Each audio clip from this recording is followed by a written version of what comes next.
any idea about the map? Which map you You think you can learn? wanted small maps, right? Yes, I think I lose most of my games on small maps. Okay. Oh, you went offline in FAF? Did I? Yeah, from me at least.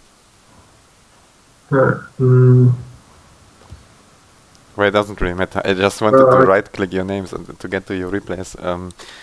I will just search in the void. So I can try to restart it. Maybe.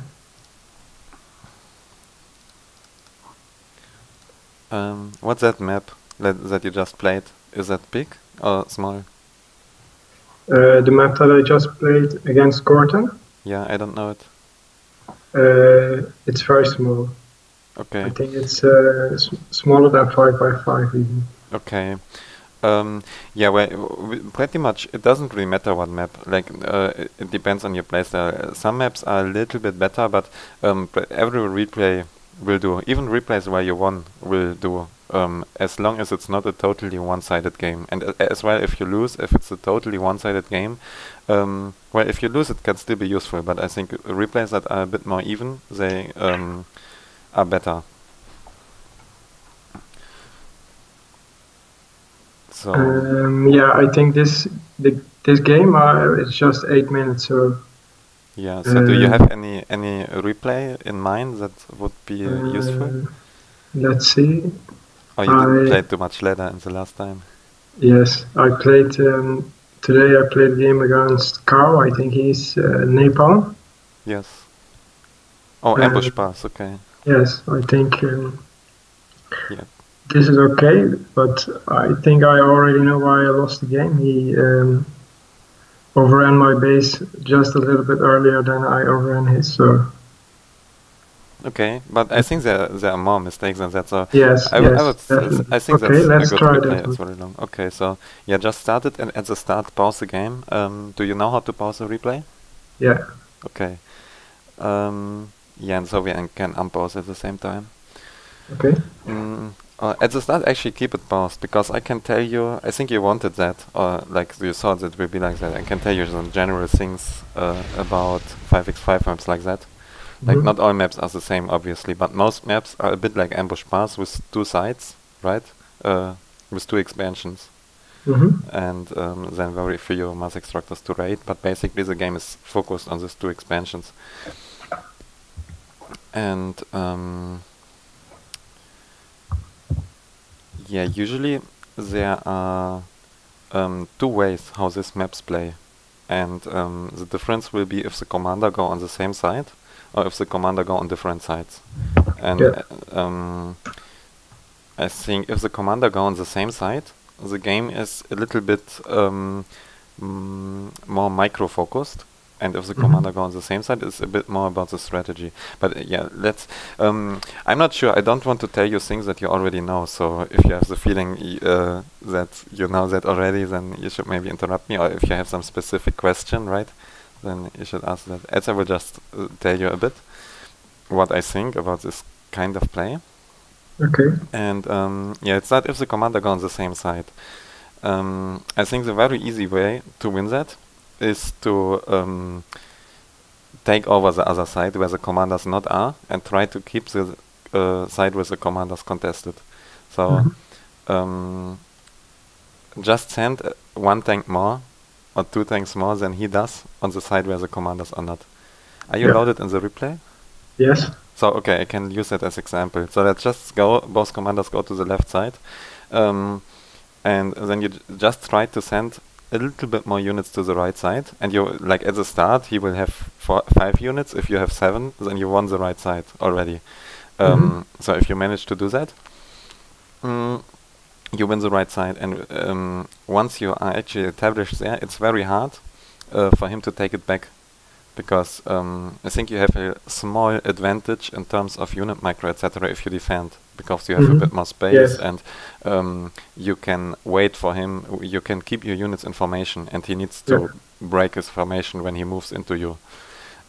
So once you manage to get that, I think you already won the game pretty much, because it will be very hard for him to take it back. And right at the start, if you're let's say, planning to go to the right with your commander, where you to send your first units? Well, at the very start, your units, you don't really use your units at the very start to secure one side, because your engineers won't be there already. You won't have enough units, so it doesn't really matter as long as you don't run into the ACU. You will use your earliest unit to raid, and then you can raid both sides. It doesn't really matter. Yeah. Okay. But after, and now interesting is because if you have less units on the or more units on the right side to take over it, you will have less units on the left side, and but that doesn't really matter so much. It doesn't hurt you, because on the right side a difference of 2 tanks makes a very big difference, because you will win the complete right side. But on the left side, where commander versus commander, 2 tanks won't make any difference. You will just kill the 2 tanks with your commander. You will lose a bit more HP, but that's everything. So having less units on the commander, I think is usually the way to very easily win the game. But you must not make the mistake to send like no units with the commander. I think you should always have at least 1 or 2 units with the commander to like on this map maybe not too much, but normally sometimes you want to kill an engineer and you don't want to send the ACU after it, because the engineer runs away and then you have to spend the ACU to chase the engineer and you will never catch it, and etc. So you would always want to have at least 1 or 2 units with your ACU usually. And if you can, also an engineer, so you don't have to use your ACU to build stuff and to and the same is for the units. You don't want to use the ACU for tasks that also units can do. Instead, you want to use the ACU to fight and zone and things like that. Yeah. But yeah, the problem is if you send too many units on the right side, like if you have a little bit more, then it's perfect. But of course, it's not always very easy to see how many units he will send. So it's about judgment. But of course, the dangerous thing is on the left side, if he has too many units, then he will push you away and you can't keep the left side contested, and you will lose also a lot of HP on your commander. Like I think like 5 to 10 tanks is the number where it starts to get dangerous for you. Like commander plus 5 tanks, more than you have. On 5 tanks is, yeah, it starts there. It's not really that dangerous, but 10 tanks and the ACU against your ACU alone, or 15 of his tanks against your ACU and 5 tanks from you. Yeah, that's what you want to avoid.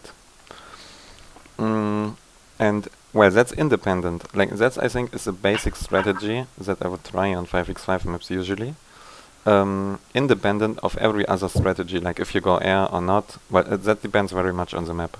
But this, I think, is applicable on every map with 2 expansions. Okay. And then the other things come on top.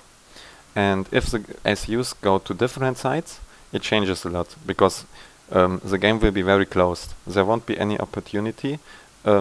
And also, if you go on the same side with both commanders, it's also very micro-focused, obviously. Like, if you do one good micro battle, and if you manage to kill 5 tanks with your ACU at the very start or something like that, because you didn't pay attention, or at the right side, if you have both 5 tanks and you micro better, and like, especially early, it's very micro-focused.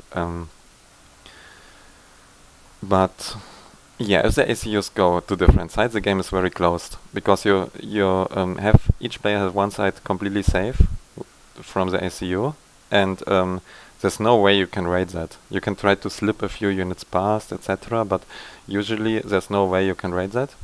And normally, like on this map, it depends on very much on the map. If you have opportunities to raid a bit, like on this side, if he goes to the left side, you go on the right side, then usually he will also be able to raid the 2 left mass extractor from you, and you will raid his 2 right mass extractors, because you have control over the area, so you can retreat your units to your ACU, to the expansion, and wait until you can attack that and raid it. And yeah, normally if that happens, then either one player will actually move the ACU back, which I think is a quite dangerous move. It can be. I think sometimes people ignore that you can move the ACU back to defend your base. And you can do that if you are sure that you will still hold your expansion.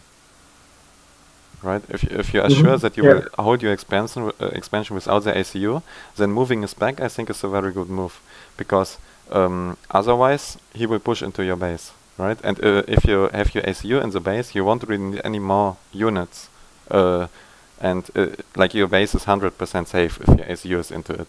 And if you can't do that because you think you might lose the expansion if you do that, then normally what happens is a base trade, right? Or attempted base trade. Yes, yeah, that's also what happened in this game.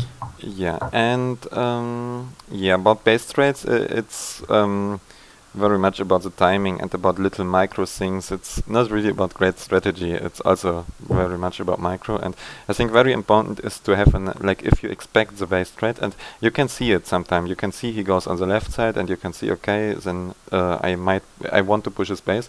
It's very important to bring enough artillery and prepare for that, because you will need a lot more artillery. And also to defend against the base trade. Like, you don't only need the artillery to attack with your ACU, but you also need more artillery in your base, because you will build point defense against his ACU, and then you will need your own artillery to kill his artillery trying to kill your point defense. Yes. And then it comes down to micro who does it better. But I think then, unless the game is progressed already and you have air or something, like that's in a perfect even situation, right? That doesn't normally happen. One player will already have an advantage in something like that. But in an even situation, then that would be probably the proper way to defend against the ACU pushing into your base. You build artillery in combination with point defense and try to kill his artillery. And if you manage to kill his artillery, then you defended the push. He can't push without artillery. And would you push his base with your ACU as quickly as possible, or? Yeah, if you go for the base trade, I would try to push as like you really need to lose. Try to not lose time. If you see a base trade is going to happen and the ACUs are on different sides, then the different thing would be if you like plan a gun upgrade. But if he pushes your base, then usually you don't have time to make a gun upgrade because you maybe kill your energy. So yes, if you go for a base trade, then it's really important to be very fast. And like on ambush pass, I would actually not waste time building all the mass extractors on the right side with the ACU, what people usually do, because you can just send an engineer to build the mass extractors, and then you have save time for the ACU and can push a lot faster in the base. Yeah. Okay. So any more questions to that? Yeah, in this game I was UEF and he was Aeon. So yeah, so this also makes the game quite different, I think. Yeah, I also think other factions not so much, but playing with one Aeon in the game makes it a lot different. Yeah. And I think the biggest difference is if the AC go on same side, then like if you go on different sides and you go for a base push, not so much, then it will pretty much play very normal. But if you go on the same side with the ACU, then the differences begin, because you will have harder time on the side with the ACU, because ACU and Auroras is really good. And if you micros well, you will also have a harder time on the other side to some degree. But as long as the numbers are small, I think you can actually win with good micro. But it's, yeah, it really needs a lot of attention. I think it might also be a bit more dangerous to push his base against Aeon, because yeah, I think a bit, but you don't really have a choice if he pushes your base.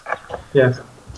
And yeah, it's a bit more dangerous. I think Aeon is on 5x5 map really good in the very early game. So against Aeon, you could probably try like to focus a bit more on air and try to avoid this normal strategy and try to or go for tech 2 rush or something like that.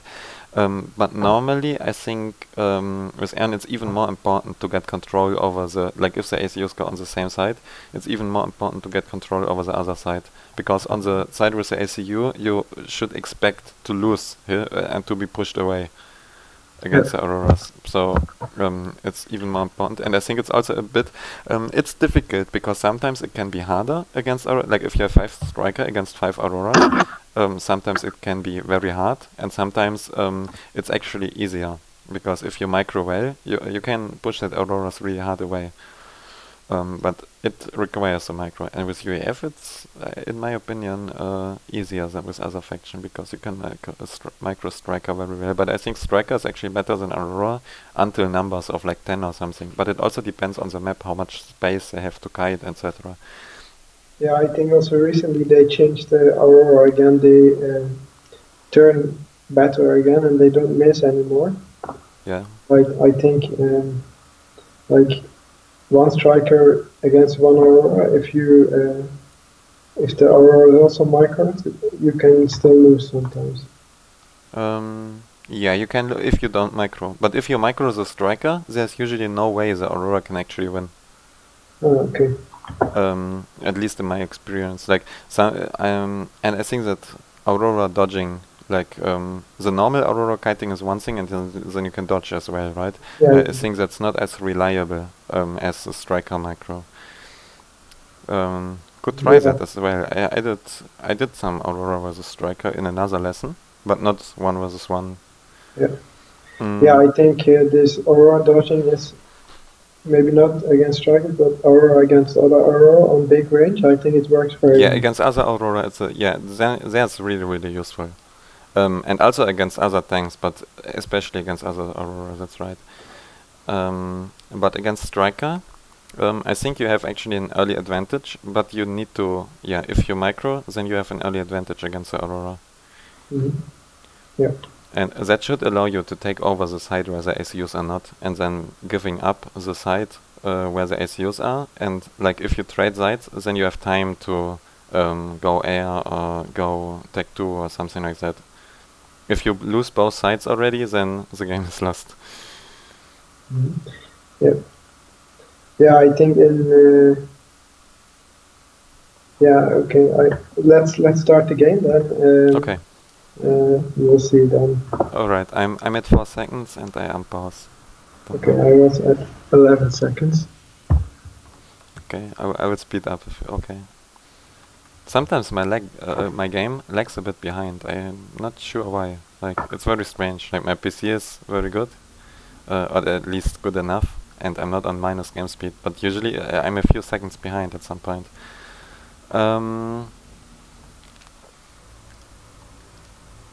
Okay, go into your point of view, okay? Yes, okay.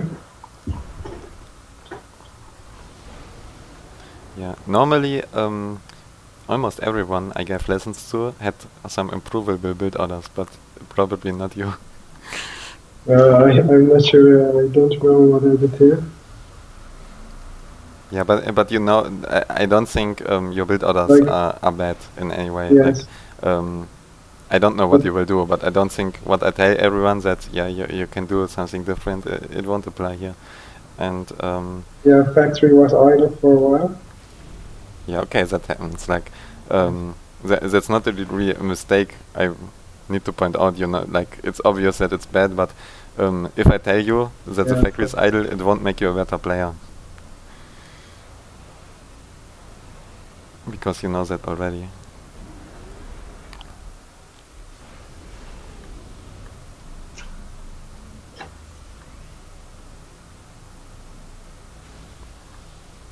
I think on this map, you can afford to build really many engineers at the start and expand really slow. Yeah, I think you do that because you don't really need you won't really get much out of it. You will get 4 mass extractors if you expand, and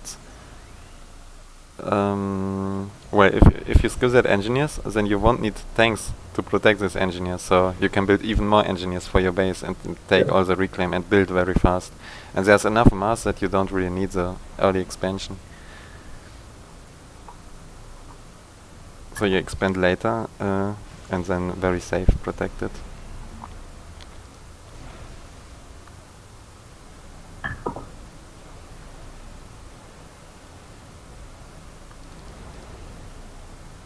And yes, your build order really good. Probably better, or for sure, not sure how much, but for sure better than what I would build on this map. Yeah.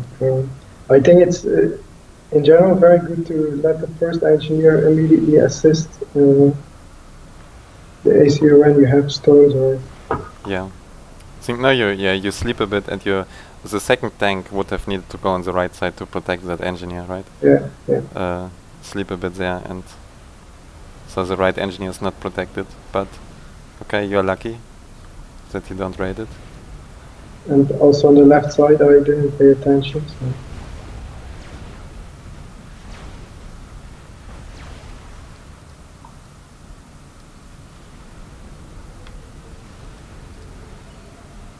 Okay, yeah, that's a bit unfortunate that you lose the engineer, even when you have double strikers. Yeah. Yeah, and now you build order. Well, you waste a lot of power right now. Yeah, I wanted to go for fast D2, but I think I started a little late, or I should have made one factory less. Yeah, yeah, now you still must. So I think it would have been a better move to go air now, to use the power, because you could have seen, I don't know, like I would have probably, if I have the plan to go tech 2, I wouldn't realize, okay, I don't really have the mass for that. But if you can realize that, I think it would have been a much better choice to go air, because you have the power for it, right? And air, you have power, but you don't have mass. So air is a perfect way for you in that situation. But yeah, I think it's hard if you have a plan to actually adapt it that fast.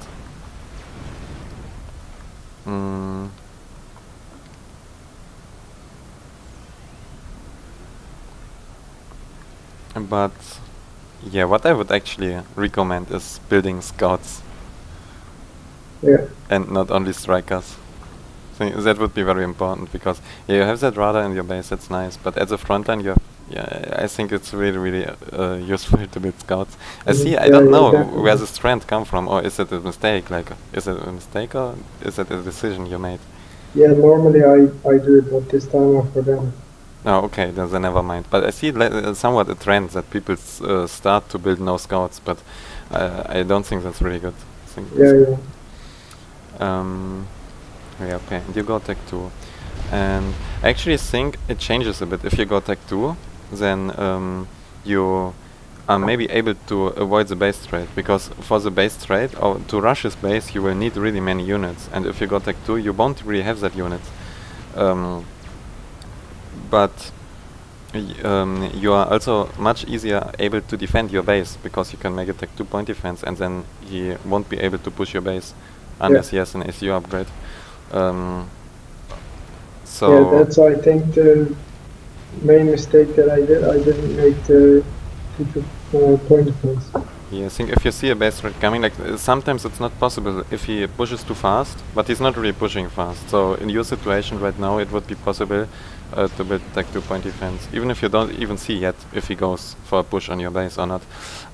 But sometimes, I think tech 2 is quite risky on this map because of that reason, because if he didn't bother to build other mass extractor, if he just pushed into your base, then you wouldn't have any units, because you went tech 2, you wouldn't even have a single tech 2 unit out yet. Maybe you would still be upgraded, and there's no way you can get a tech 2 point defense so fast.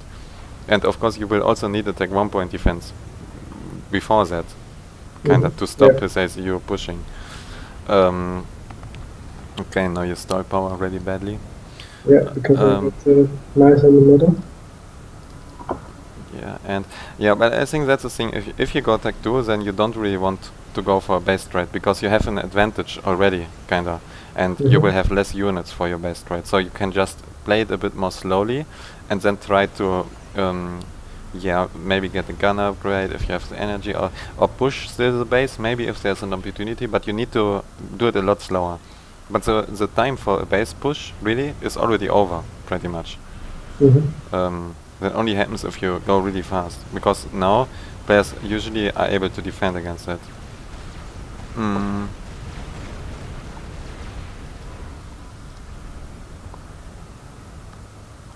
Yeah, you actually build engineers in your tech 2 factory. Yeah. I don't know why it happened, but I built far too many engineers. Yeah, that happens because you assist your other factory, and that one still has engineers in the queue. The factories assist each other. Somewhat, that's strange. Yeah, and you end up with really, really many. Okay, that are too many engineers. But that's obviously a mistake. But yeah, I don't know. In that situation, I would actually want to build an air factory, because he's so passive, And to me, okay, on the right side you can see he has a lot of, but if you wouldn't see that units, that would make me very suspicious, because maybe he, by that time he could make 4 ghetto gunships or tech 2, he could mercy snipe you even, and you have no idea. And usually if a player is so passive, then I suspect him of doing something. And that's, for me, that's enough reason to build an air factory, just because I don't want to get cheesed. And an air factory is usually at that point in the game pretty much an investment that pays off for itself. It usually won't really be good, but it won't be bad either. So because of the bombers, he will build anti-air, maybe he will build air too, and then you both build air all the time. But you get the scouting from it. And that, if a player is so passive, then I would want to have the scouting. And also he could go for an ACU upgrade right now, and that changes a lot, because ACU upgrade makes your life really difficult. And normally you want to push on the ACU while it's upgrading. I think that's the only real proper counter to an ACU upgrade. And if you let him upgrade, it's really, really strong. And I think he made an upgrade here already. He made both upgrades. So you would really need not 1, but probably even 2 attack 2 point defenses, and you would want to have them really, really fast. I need to rush them. I turned off a radar, and I should have turned it on. But also you have very many units, and there's a situation now where I think, well, it's very hard to say because you have no scouting, right? But I would expect that you wouldn't be able to push a space. Also you have no artillery, like you have 2 artillery, but for a base push you would maybe need 10 or 15 or something like that. So, but I would actually think pushing a space will become almost impossible, but even if you had more artillery, really hard. He will build point defense, so should have maybe instead hold the right side and try to defend the base with the units instead of trying to push. I think that would have been a better decision. Because even if you make point defense, here are so many units, like tech 2 point defense in your base in combination with tech 1 point defense, here are so many units that it wouldn't be enough to defend the base with point defense. And you have really many tech 2, and he makes the mistake of not point defense as a try. But the problem is, you have no idea what he has in the space, so your push into the space is very much a guess. And I think it would have been a safer choice. Like, it's not necessarily bad, and you see it's okay, you kill his base, but and of course you are later than him, but I think it would have actually been a better decision to retreat the units back to your base. Maybe the ACU as well, but you can just keep the ACU there to defend your right expansion, because it would be too slow to react. And ACU against gun upgrade ACU can't really do too much. And if you stay on the right side, you can maybe do an upgrade as well. Yeah, the reason I pushed his base instead was because almost all my units are tech 2, and I thought he might overcharge a lot of them. Yeah, but he can't really overcharge because you support your tech 2 point. Like, you use the units only to defend. You won't try to kill him.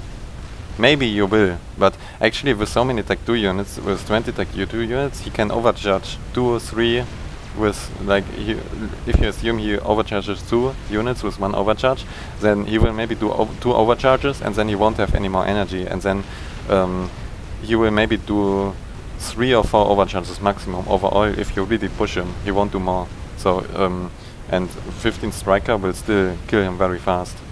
Yep. So I think with strikers it's actually really good. Striker are really good against overcharge. Or at least they are not so bad against overcharge like obsidians would be or something like that. Because striker are cheaper. But yeah, usually you wouldn't really try to. You wouldn't go into range of his overcharge. You would just have the striker there to. Yeah, maybe you would have to push him, and he overcharges, and then you retreat and you just try to buy time to build your point defense.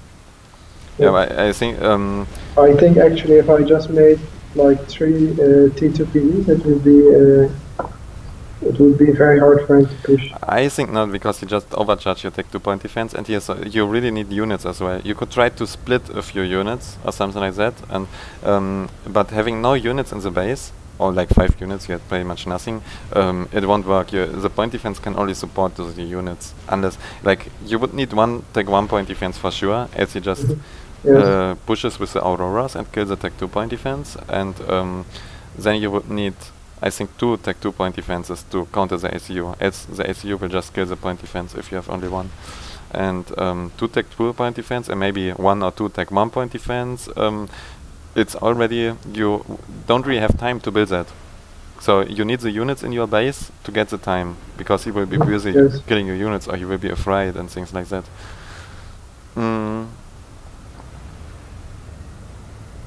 So what do you think, at the moment before he, when I saw that his ACU was on the left and mine was on the right, do you think it would be good to start a T2PD then immediately or not?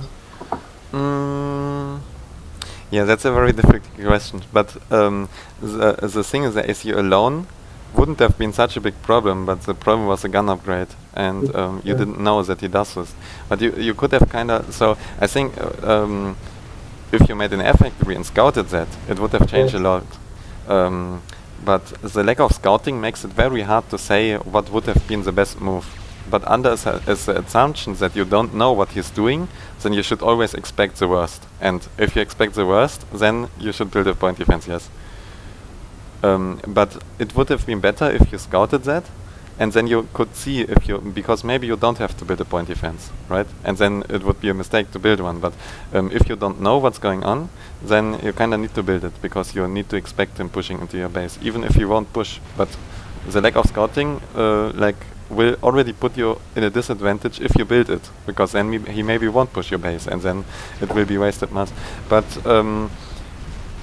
yeah, I would do it as well if I wouldn't know what's going on, because you see, if you don't build it, then you might lose the game because of it. And if you build it and you don't push your base, it won't lose you the game. It will be a bit mass that you wasted, but yeah, it won't lose you the game. Yep. And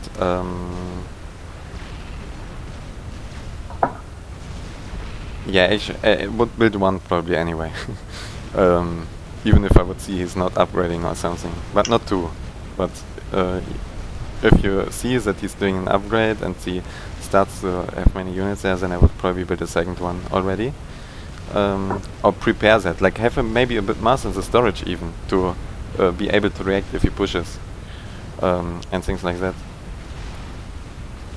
Because I would think it also depends a lot if you are ahead already in the game or not.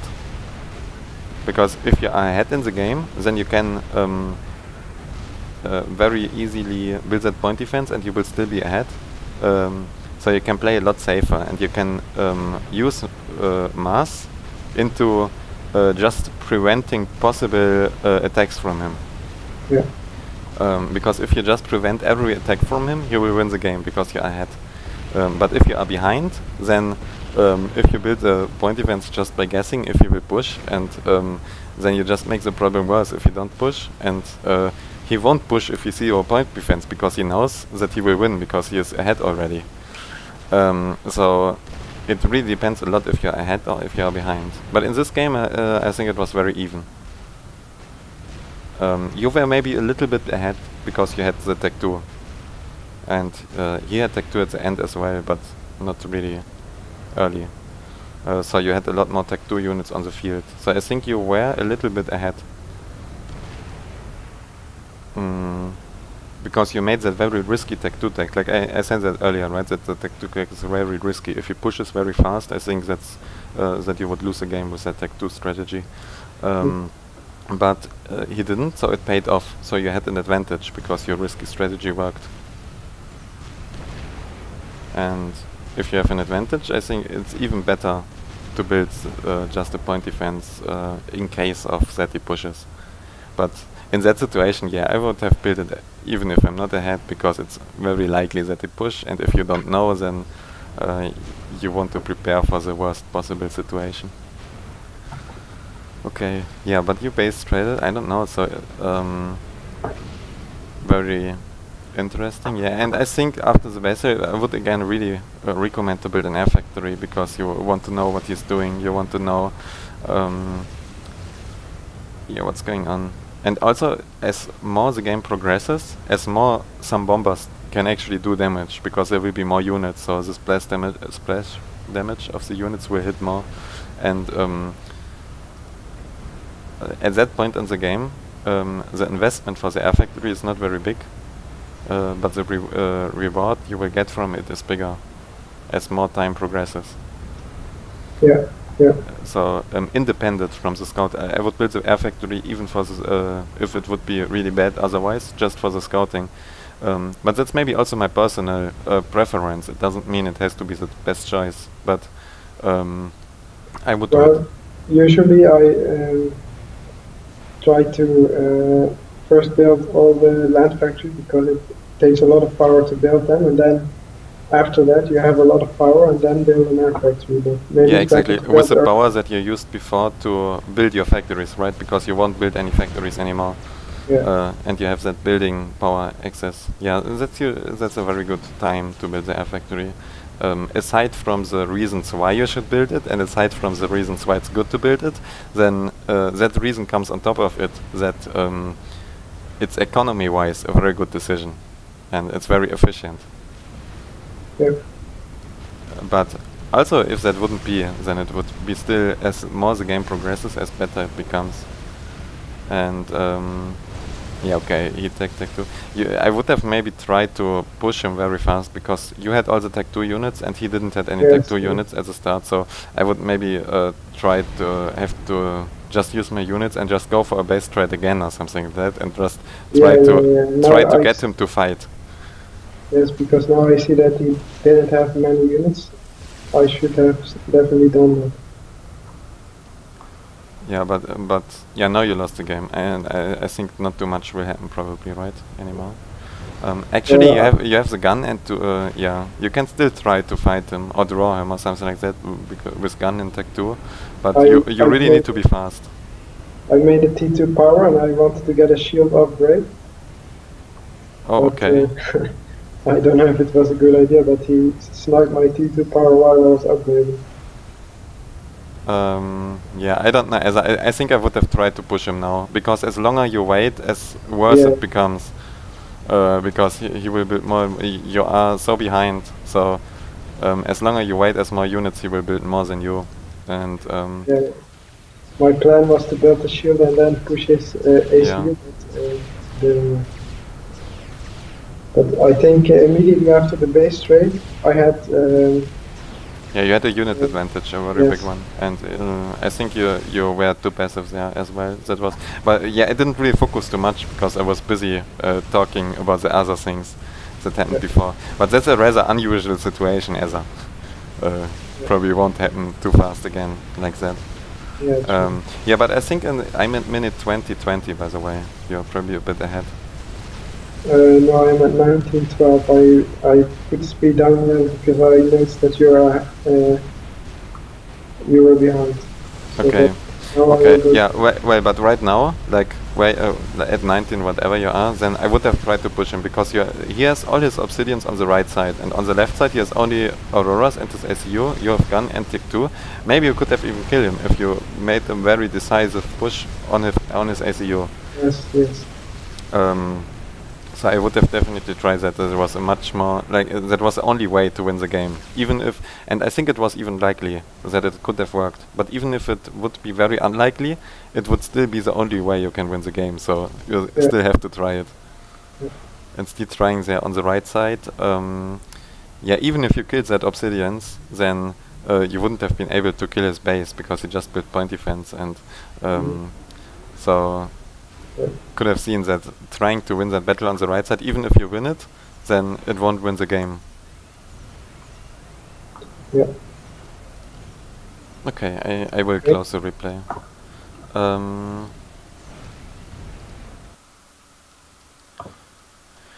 We could watch another one, I guess, would make sense, because also in these lessons, everyone has different problems, right? And I need a little bit time to get to know how you play and what mistakes you will do every time, and what mistakes probably were only a mistake you do one time, right? And so it's obviously important to focus on the mistakes you do in many games, because if you fix them, then you will improve a lot. And if you fix a mistake here that you will do only one time in 100 games, then you won't really improve very much. Okay.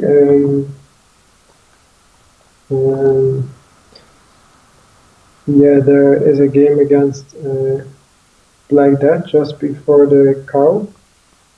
Against who? Against Black Death. Yeah, okay.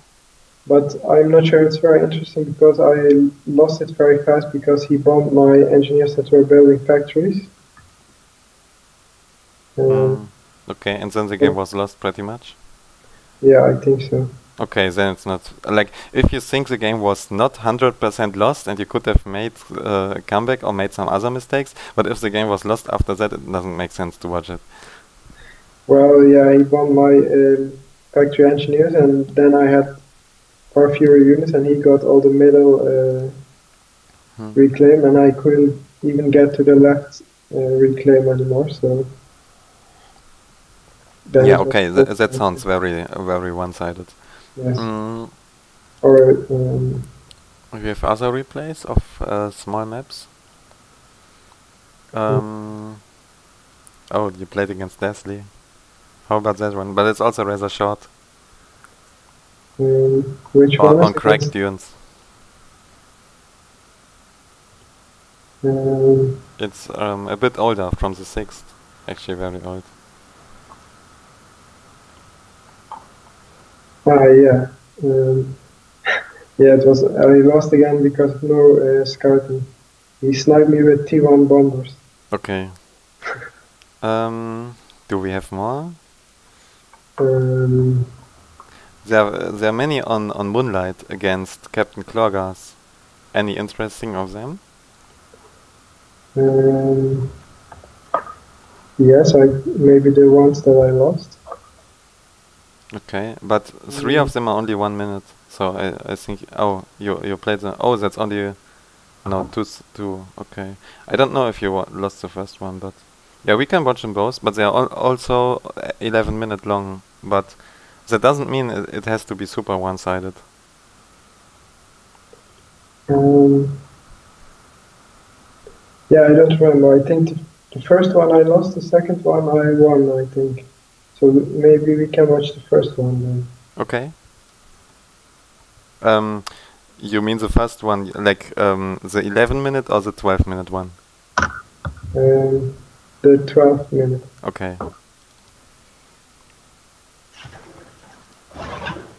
As we could, of course, also do like 10x10 replays. I think I can still tell you some things, but if you want to focus on on 5x5, then we need to go for older replays.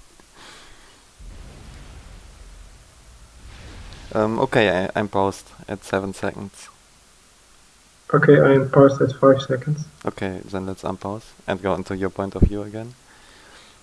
Yeah, I think this map is very, very build order dependent to make use of the mass, and it's hard to judge the amount of the mass you will actually get if you don't play that map very often. I would have problems if I would play it. I would have problems judging how much mass I will actually get. And you also get the mass not at once, and like it's spread all across the map, so it's hard to judge when you get it and hard to implement it into your economy until you really practice the build order.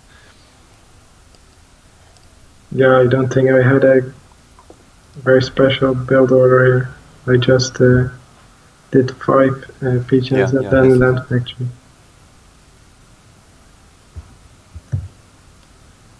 But aside from that very big difficulty, in my opinion, I think this map is very interesting and allows quite a lot of things. And I think the map, because the map is so... There are so many mass extractors in the center, and also the reclaim, that's why I think it's a very strong based Tech 1 map. And going Tech 2 would be very, very risky.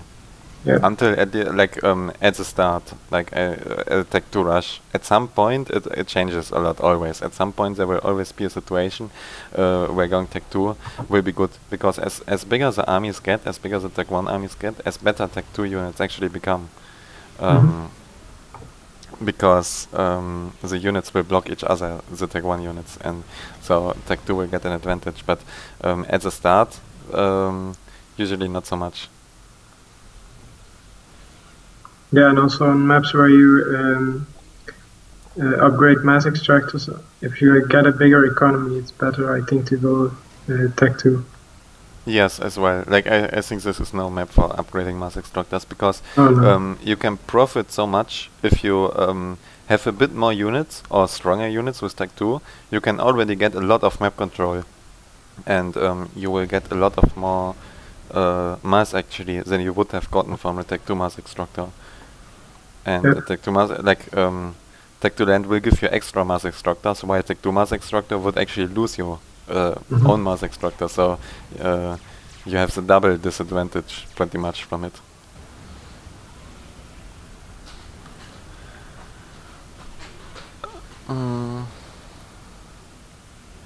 Yeah, I think it's a bit bad to build 3 factories with the ACU.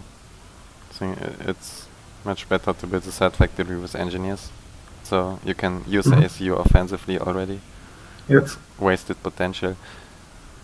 Even if you could build a second factory with the ACU, with engineers instead of the ACU, it would be great, but normally that's not possible because you don't have so many engineers free. But after the second factory you should have that engineers free.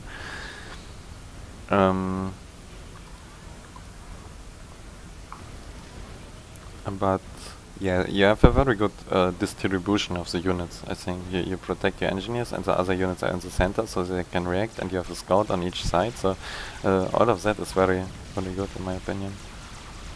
Yeah, I think a mistake was I didn't know that there was mass in the middle, and I think yeah, I just wanted to say that, yeah. But okay, if you didn't know it, it's not really a mistake, right? Like, of course it's bad, but you wouldn't do it again, so yeah. It's not really a mistake that well, anyway. And also there was some mass on the top of the hill that I didn't get. Yeah, but that's hard to get, because you are, like, I think as well, like Tech 2 mass extractor. With the tech move, yeah, right. I didn't even think of that. Maybe, yes. But yeah, I think Air Factory on this map pretty much goes the same as Tech 2 mass extractor. You will, with less units, you will likely lose map control, and then air is not really worth it. But as the game progresses, just as before, as long as the game progresses, as better air becomes. Now you build a lot of scouts, probably, a misclick. Yes. I don't know why, but... yeah, it's not too terrible because the scouts are very cheap, and as long as you don't fight against that army, you can use the scouts as decoy and make him think you have a bigger army. Yes. I tried some things like that sometimes intentionally, so I think it's not 100% bad. Yeah, I think for like 3 scouts or 4, you can get an extra mantis in the time it takes to build them. Yeah, but but you can try to use that mistake, but you need to try to avoid fights, and you need to just try to scare his units away, so he retreats when he sees your army. And well, okay, now you go for the you actually made the air factory. I think that's a bit risky, but with Hybrid maybe less than with other factions because of the Jester. And I don't know, are you really going... Which minute are you now? 5:15. Okay, I am 5:40. Okay, I'll put it on -2 for a while. Okay. I actually wonder how you're going to lose the game. Because right now you are very, very dominant. You have more units, you have air, you have scouting. You should actually scout the base. Because here again, he was very passive, so you should expect... That's actually why I would build air as well, even if it's a bit risky, but I would build air because he was so passive. So I would have maybe think he goes probably Tech 2 on this map, and yeah. But now you actually see he has so many units, so he didn't do anything. He just didn't use his units for some reason to defend the map. I think one mistake I did is with this jester, I didn't really do anything with it. Yeah, you should have, like, the first thing you should have to is go to the base. Yeah. Always, and kill the engineers there. And then he will build anti-air in the base, and then you go somewhere else. Because if you go first somewhere else, then you can't go in the base later, because he will have anti-air there. So, Yeah. should always go to the place first, like not even the base, but in general, always go to the place first where he will build anti-air first. Yeah. Because you can't go there later, but to the other places you can still go after that. And yeah, the jester was a bit wasted, but it's still okay. You have the scouting from the air, but you shouldn't build so many interceptors. Yes. Yeah. And you should really scout the base at least one time, in my opinion. There's no reason not to do that. It's too good. It gives you information how many factories he has. It will tell you when he goes tech 2 and everything like that. And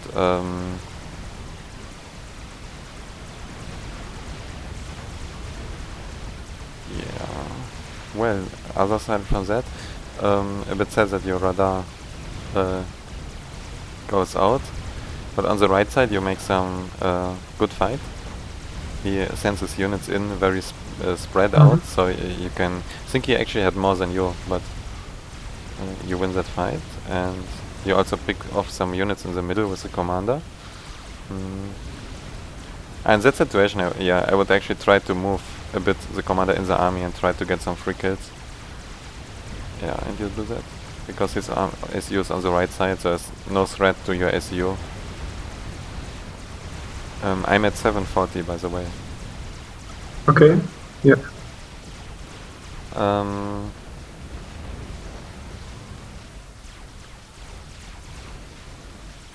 Yeah, I would still scout the base, because maybe he has a Tech 2 Mars Extractor, etc. And if he has a Tech 2 Mars Extractor or Tech 2, and you need to know if you are behind or not right now. Because that changes how you need to play. If you are behind, you need to be a lot more aggressive and try to make up and try to make the game even again. But if you are ahead, then you just need to wait and stall it out. And I think that's why scouting is so important, to see if you are ahead or not in that situation at least. And you should probably make an energy storage at that point, because there's a lot of fighting going on and could use it. And maybe a bit more power for that as well. Like, okay, you start to build power right now. Because you can't really afford to build anything else, right? You can't afford to build another factory, but you can afford to build like 2 power generators and then an energy storage. If you could build a factory, then you would probably rather build a factory, but yeah, you can't. And you have many units. Like right now in minute 850, you have many units on the left side, or the top side, or where your hydro is pretty much, but you do nothing with them. But you see on your radar, he doesn't really have so many units. And on the right side, he can't really push you either, because he has only Mantis and artillery. You have your point defense there, so you don't need your units on the left side, on the right side. So you could use the units on the left side to make a very big push on the SCU, or try to sneak past his SU and his units, try to raid his left Mars Extractors. It's not really a mistake, but I think it's an opportunity that you lost here, because he was vulnerable on the left side, and you had a big unit advantage, and you wouldn't really have lost anything.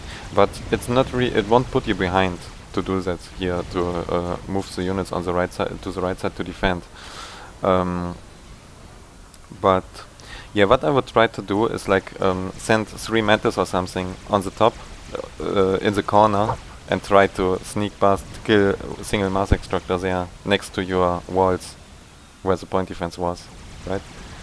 It doesn't really cost anything to try that. He will probably see it and intercept it, but even if you do, you take attention from him, and well, 3 Mantis is not really an investment. It won't hurt you if you lose them, but if you kill the Mars Extractor, it will be good for you. So I think it's worth to try that. And yeah, your jesters are not really used very efficiently. You just send them into the anti-air. You should have rather tried to maybe the same thing with Jesters, what you can try with Mantis at the top, you can also try with Mantis at the bottom. You should try to spread 3 or 4 Mantis or something and try to raid Mass Extractors. And you could have done the same with the Jesters, because he has anti-air with his units, but with his army. But he I'm pretty sure he don't have anti-air at the single Mass Extractors in the bottom or somewhere else. Yeah. Could have used the Jester for that, yeah. No, okay, you are upgrading here, and he goes for the all-in push. And I think that's actually a bad position to upgrade, because you have your point defense next to the Hydro, and if you upgraded there, it would have been a lot better. But you decide to upgrade in a vulnerable position. And okay, yeah, that loses you the game. And you should have probably seen that he has so many units that, yeah, but that would happen to me as well, maybe, that you are too greedy to cancel the upgrade. But if you cancel the upgrade, then wouldn't have been so bad. And but I think also a big problem was he had the 2 Mass Extractors near the middle that I didn't have for a long time.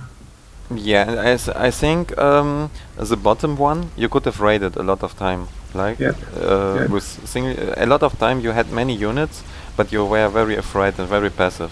And if you are behind, and yeah, that's why you should scout. You also had attack 2 Mass Extractors. That was a very big effect. And if you scouted that, then you would have seen that, and then you would have needed to pressure more. But without scouting, it's hard to say if it would be a mistake to do it or not. And yeah, I think pretty much one of the reasons you lost the game is because you had the units, but you were very passive with them, and sometimes you had unit advantage, but you didn't use them. You didn't really try to force fights when you had the advantage. Yep. Okay, yeah, but that was a pretty good replay in my opinion. Yeah, and the other thing is should try to split very small groups of units to raid more often. And also the Jesters were very, very inefficient used. And Jesters are expensive. Not like Bombers. Probably Bombers would have been the better choice actually. Yeah, I think Jester cost like 200 or something. Yeah, Jester cost like 2 Bombers, but yeah. You see that if you have the replay still open, or you can see that bottom Mass Extractor, if you send 3 Mantis from the corner to it, or even if you send a Jester, you could have killed that. And after that you just retreat your units. And it's the same at the top. So you could have raided this 2 Mass Extractor, in my opinion, with, I don't know, 50% chance or something like that, because he has a radar, right, and he can maybe intercept it, but maybe not. Okay. I think if the other one, like the other one has the same time, so even if you won it, might be interesting. Yeah, but I think I didn't win for a good reason, because he made T2 land or Mass Extractor upgrade very early, and this was the reason I won. So. Okay, I thought it has the same time, so it's maybe just as close, because this game was rather close. But okay, then never mind. Let's see, I think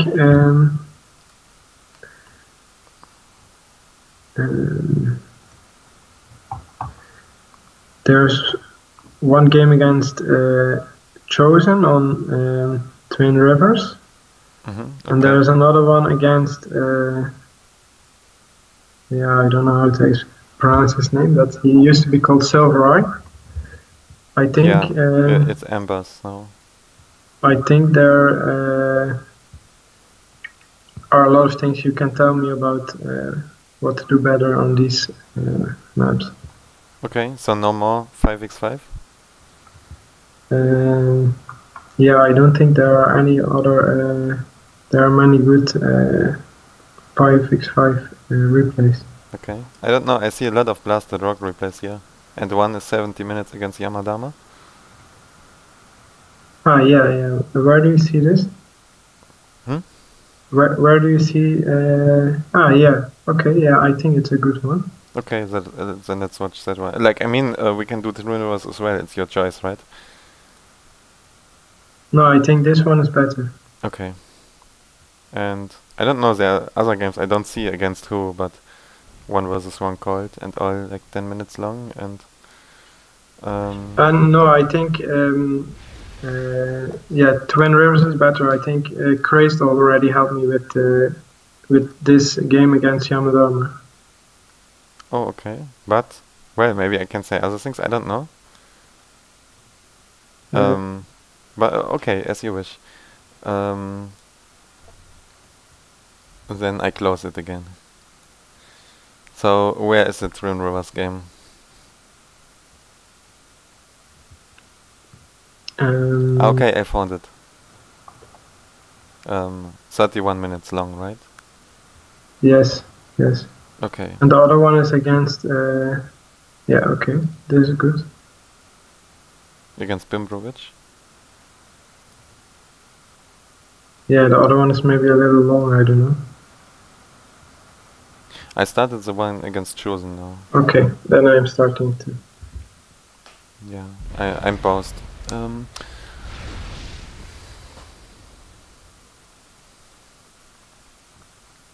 Yeah, we already talked about this map a bit, right? When we talked about the build order, so I don't have to tell too much again. Probably like basically that you have two choices: either you go really hard with tech 1, maybe follow up with tech 2 a bit, and you go for a really aggressive push without tech 2 master structure, or you defend and try to avoid that, and then you just eco and try to get the sides. And if you get both sides, you win the game. If you get one side, then you just need to eco better somehow, or try to do some little drops and things like that to get an advantage.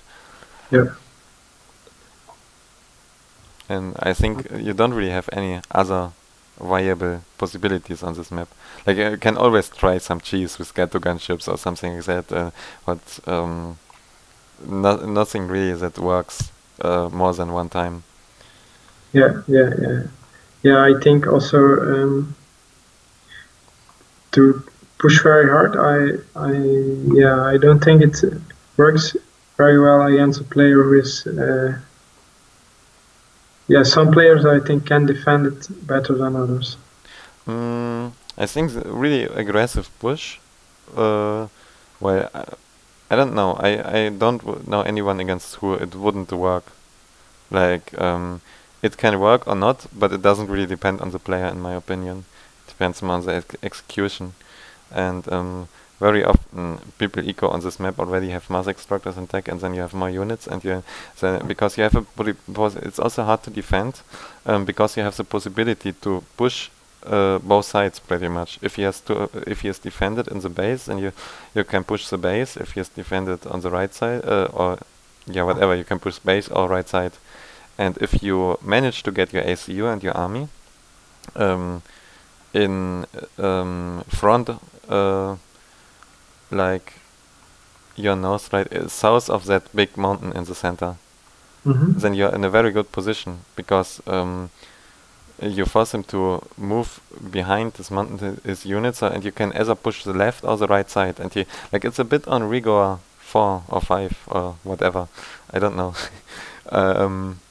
Where if you have the center, then you can push the left or the right, and you can't defend both. And I think it's not as extreme here, but it's still a little bit like that.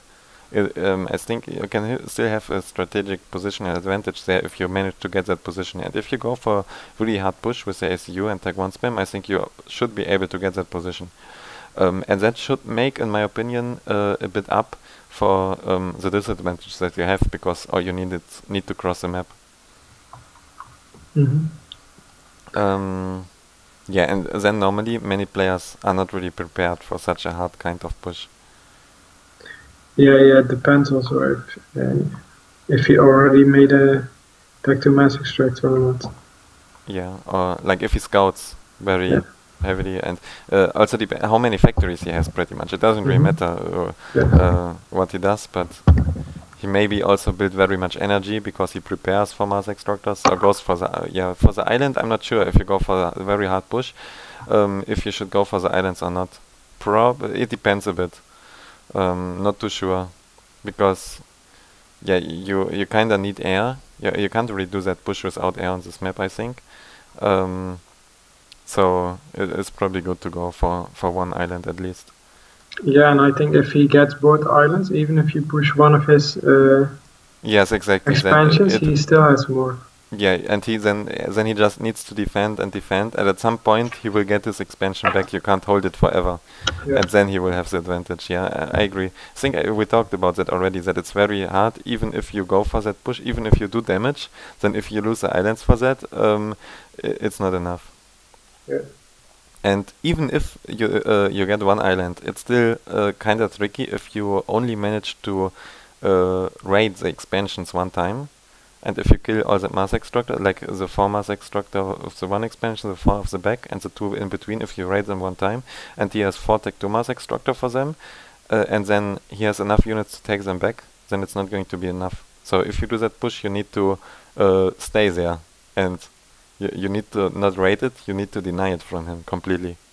You need to never let him re-establish there. And also, I think it's anyway pretty good to have a transport to drop in the back or some other place. But well, if you go for such a hard push, you maybe don't want to drop in the back, you want to push. Yeah. But yeah, I do agree that you need the transport to go for one side. Yeah. Okay, I'm pausing. So maybe we should put it then at maybe +1 or +2, because it's a long replay. Or what do you think? If you want, but I don't really like to watch replays on plus speed because I miss things. Okay, then we will stay at +1, +0. Yeah. Like unless you don't want, but from my side I would prefer +9 or +0.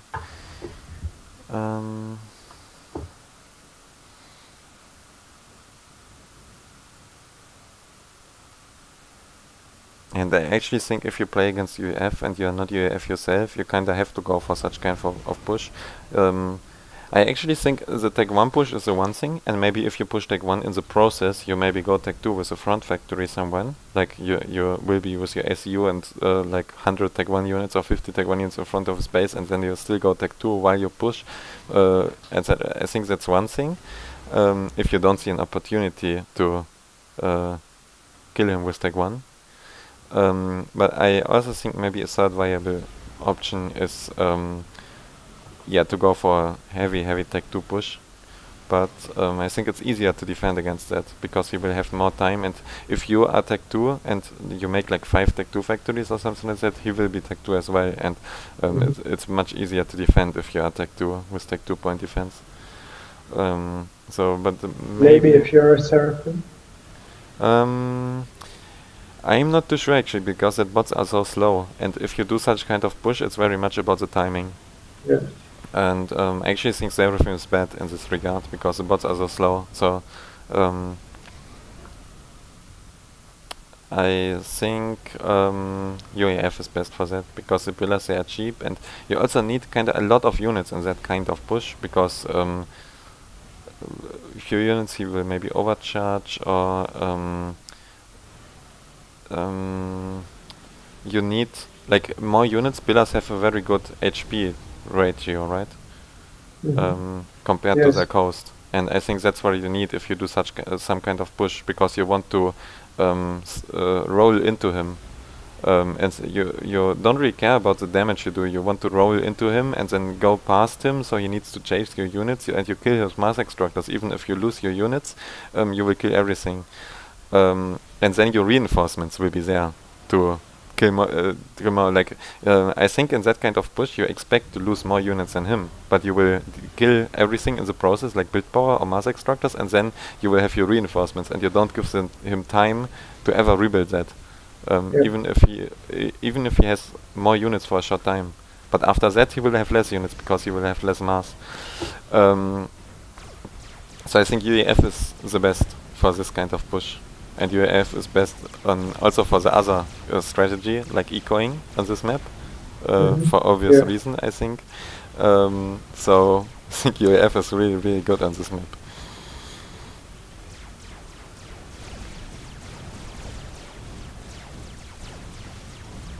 Yeah, and he does some very nice Mantis micro here.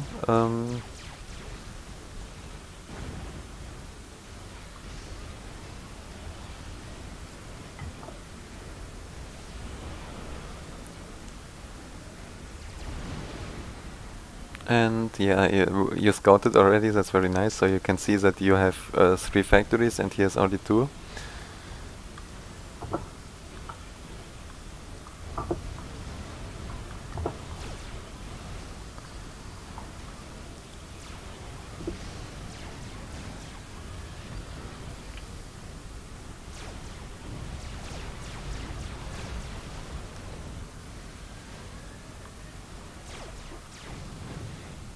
He almost killed your second mantis with it one time. That was quite lucky, I would say, that he didn't kill both. That would have really, really hurt you. Which minute are you? I'm at 410. Okay. I think there are 2 nice scouts on the left side, but I think you could move them a bit forward, so you can see every raid incoming, because that engineer is not really protected. But with that 2 scouts, yeah, you could have seen that time is going there, and you could have maybe retreat the engineer or send another mantis. Yeah, and oh, you are reclaiming it actually. Okay, very lucky that he doesn't pay attention, and also very good to pay attention yourself to reclaim it.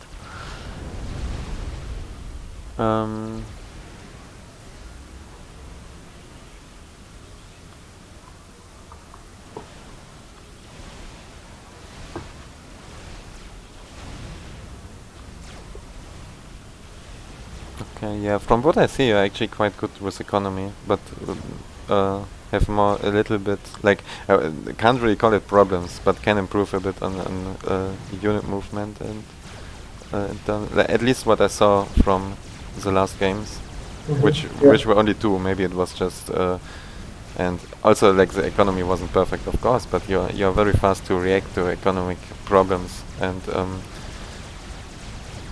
I think that's very good, because learning to have the economy really well, to adjust very well to problems in the economy and to fix them, I think it's much harder to actually learn unit movement and things like that. So if you can do that already, that's great. And yeah, I think don't really need to tell that, but oh, maybe it's useful, because even if you know it already, then if I say it to you as well, you will maybe remember it more often, because you know that you want to have like a radar in the center of the map, right? Yeah. At that hill. I'm sure you know that, but you forgot it. So if I tell that you, maybe you will remember that at some point more often.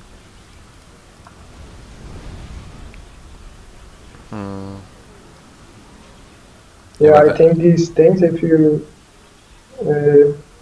need to have a routine, let's say, to not forget these small things. I don't know, I didn't really understand what you said, like the microphone quality. I'm not sure, did it get worse, or I'm also very tired, right? So can you hear me now? Yeah, I hear you, but okay. I don't know if I mean, like building radars, you need to have a kind of routine to do it automatically, so you don't need to think about it anymore. Yeah, exactly. So, and I think you should, like, that's what's bothering very much about, in your point of view, it's really bothering me that I don't have vision on him. You scout him right now? Okay, you scout this expansion. You should scout the base. Yes, and on the left side, I don't know anything. Yeah, now you're going to build a radar on the left side, yeah. And also, like, it's especially bad because your SU is there, you don't have any units there. Now you send your units closer to your SU, but before that, and he's not going tech 2, you're going tech 2, so you could assume that he has a lot of units. And you also see, actually, he don't have any tech 2 mass extractor, so you should actually assume that he has many units. So it's very dangerous to have the SU without units backing it up, and without radar. So even with radar, it's a bit dangerous in my opinion, but now you scout, now you have the radar, now you see he actually doesn't really have much, but you see how many tech 1 factory he has. So, but you have tech 2 already, so the timing for him to kill you and to punish you for going tech 2 is already over, and now you have the advantage because your tech 2 will just destroy his tech 1. I would have maybe built while I go tech 2 and while I don't have many units and while I am in fear of being pushed on the left side, maybe make a point defense to support the ACU. And you also had a lot of mass variable. Now not anymore.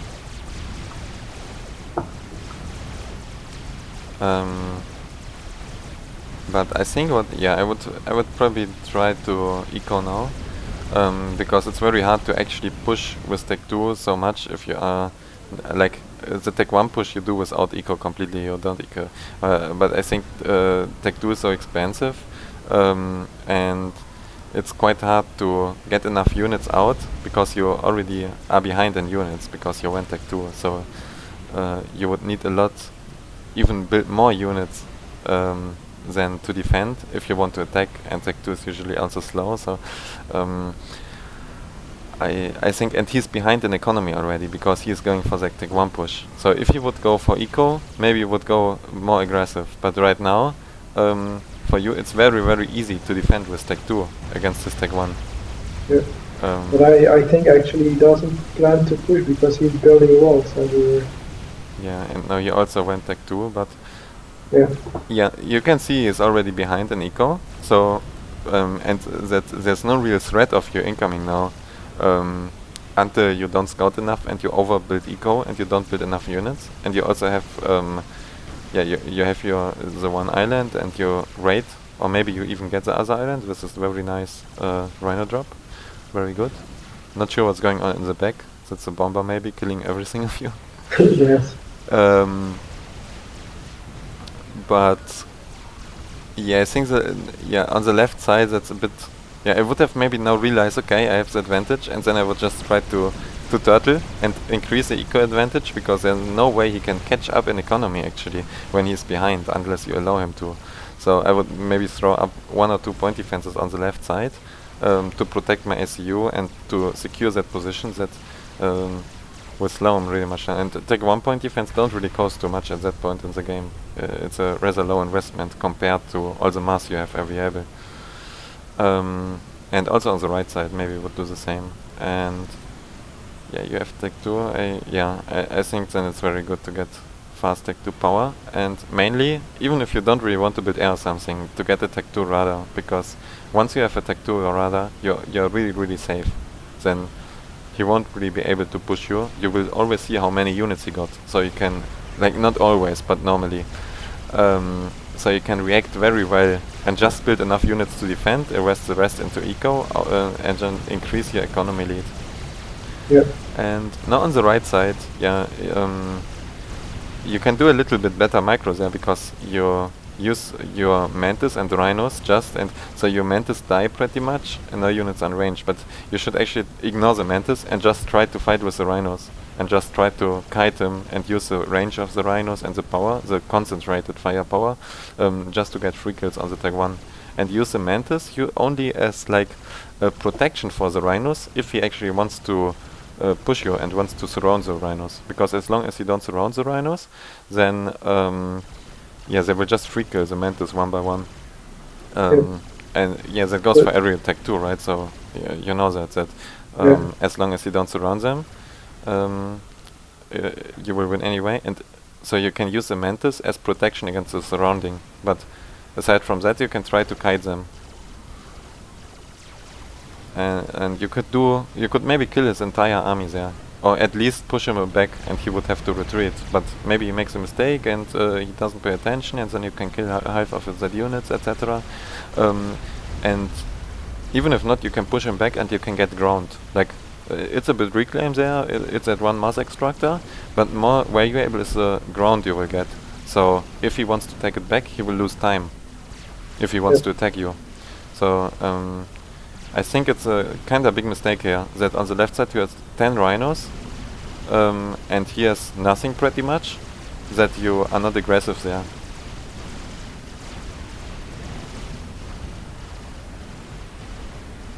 And maybe if you scout enough, he won't even have enough units, maybe you can push even further after that. I would guess not, because he will send his tech 2 as well and protect everything. But if you push there a little bit, and maybe you will kill up some units, maybe not, but you maybe open an opportunity to raid the 2 mass extractor next to that mountain on the left side, or maybe the 2 mass extractor with a few mantis in the back of him on the very left side. You know where I mean? So you just open opportunities if you get ground. But on the other side, I actually think it's you have both islands, right? So you don't really have to create opportunities, because you will win the game if you don't do it. And it's always a little risk to be aggressive. Like in that case, I think the risk would be very, very low, because you see that you had nothing there, and you wouldn't push too much. You would just try to push a little bit forward, maybe kill something, maybe not. So I think the risk was very, very low. But it's still a little risk, always. Maybe you don't pay attention and he ambush you, and then you lose your army there. Who knows? But the fact that you have both islands and that you're also very ahead in economy, or you're actually not that ahead, I think. Yes. You and I think also now the opportunity on the left side is it's too yeah, late. it's gone now. It's gone. I'm at 1410, by the way. Yeah, I'm also at 1410. Yeah, it's gone now. It was quite short. Now he has all his tech too. But it's not so important there. Like, that was a little thing, but if you wouldn't have the islands, if he would have one and you would have one, I think that would have been much more important, because you needed to get an advantage somehow, if the game was even. Now when you are ahead, it's not that important to try to create opportunities, because you don't need it to win the game. Yeah, also that drop in the back, that are little things that doesn't really matter. Like, he will drop you, you will drop him, and yeah, if you can, then try to intercept this drop. And also radars, like the sides, help so much to prevent drops, because you will see them so early, and that's why the sides are also great. So actually that shouldn't really have happened. I'm not sure how you allowed the drop, because you have very good radar coverage. But okay, now he pushes on the left side, and you were very slow actually to react to that. You were very slow to. You could have blocked his units pretty much, and if you moved in your army into the way earlier, I think he might have even retreated. So now you chase him. You still win because you just have so many more units. That's a very desperate push from him. But I think if you reacted faster, then that fight would have been even better for you. And like, let's assume you wouldn't have so many more units, then you would have got a very good position, because you are already in formation when he attacks. And now you're both not in formation. He moves, you move. So, oh my cat. Yeah, she's sick. Not sure if you did hear that. Yeah, I heard something. Yeah, that sounds very, very bad actually. What does she have? Well, I'm not sure. She's just very old. Probably going to die soon. And yeah, that's not how a cat should normally sound. Okay, and yeah, you went x3 with your advantage. So I think that's a correct move. If you just try to increase your advantage, and you force him to spend his mass into things. Like, if you got x3, he will need to got x3 as well, and if you don't, then you lose the game, and if he does, then you don't have mass to catch up in economy, and he will lose the game as well, etc. So yeah. But now he actually has a pretty big economy advantage. Yeah, small one, but you have the sides and you have that reclaim. Okay, that's his mistake to give you that. That shouldn't actually be in your. And he made some very good raids on you. That's probably why he has that advantage in combination with Tech 3. But you are still very ahead with the sides, and you will catch up easily in economy. But I think you have very bad scouting. Like, you didn't scout his base for a very long time. And also, you should really, in my opinion, like, at the start you lack Tech 1 radar. Now you have very nice Tech 1 radar coverage, but I think you should also get the Tech 2 radar. And also, I think if you play Cybran, it's always worth a try to get the DML launcher in the like on this map. I think I told you that I almost considered to play Cybran just because the missile launcher. Because one in the center, you will need to build DMD on the right side and on the left side. And even if you build TMD, you can maybe build a second TML with Cybran. Like with other factions, not really, but with Cybran, a second TML, and just your TML his TMD. And people are not really prepared for that. So it's a very easy way, and you just gather some missiles, and then you kill his whole economy. And like maybe he don't even have TMD, so but you need to scout to see that. Well, it's always worth a try with TML on this map.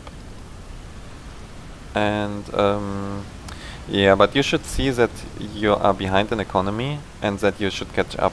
And also you should see that you are tech 3, so you can catch up easily. There's no threat, he can't push you. There's no threat to you that you will get pushed with tech 3. As long as you scout from time to time, and then you see that you will need a bit more units. But I think the strategy that you need to do is now is just catch up in economy and out-eco him. Right now in minute 18:25, yeah, now he has a rather big economy advantage, and you are starting to yeah, actually you're very behind in mass. And the reason for that is actually that you didn't scout for a long time, so you don't even know that his mass extractors on the left side there are on tech 2 as well, etc. So yeah, you have the islands, but you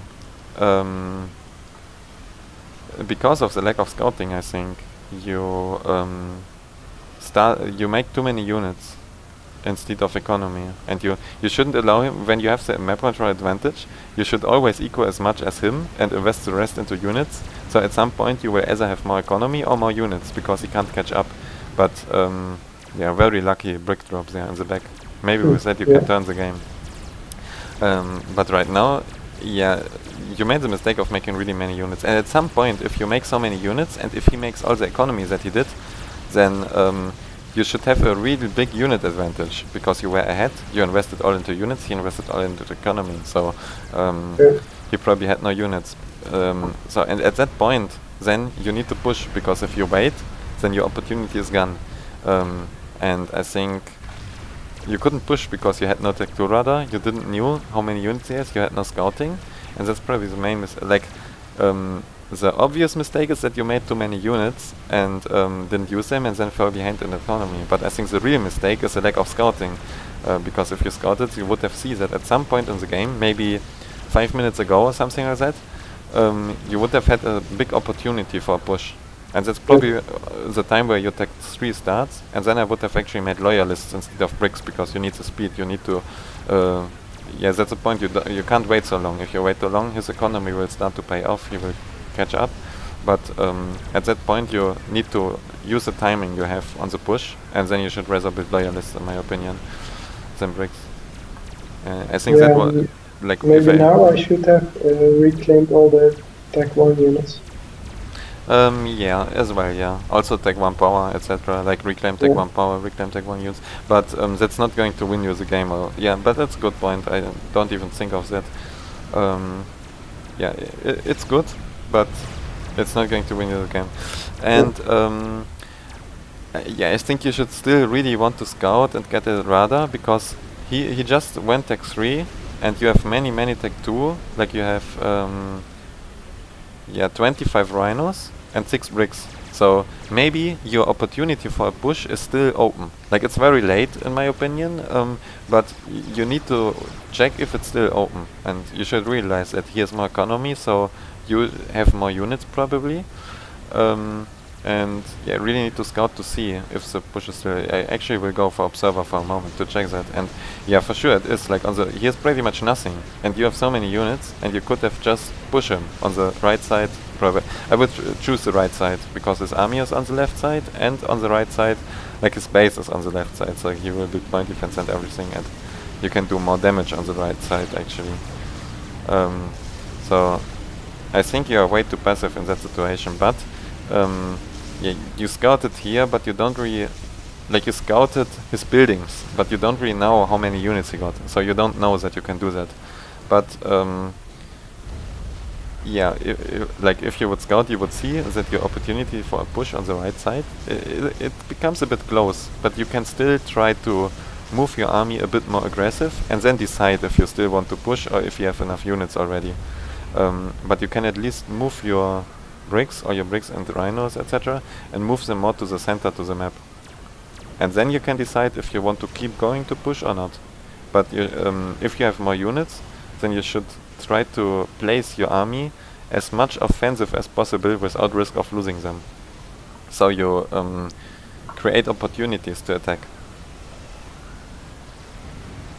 And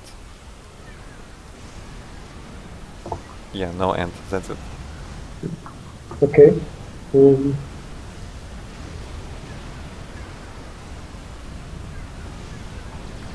And yeah, okay. On the right side you have 2 bricks. On the left island you have 2 bricks. On the right island not.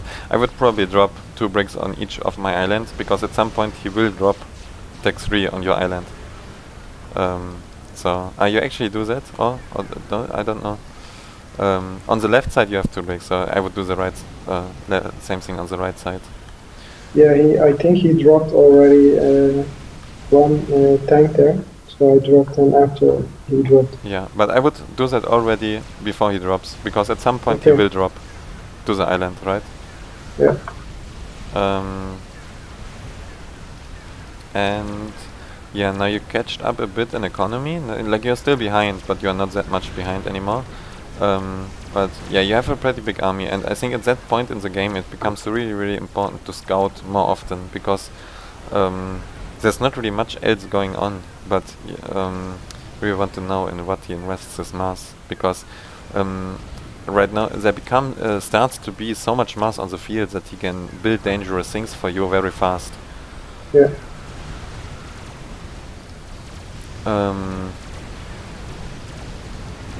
Like he could go tech 3 air maybe, things like that.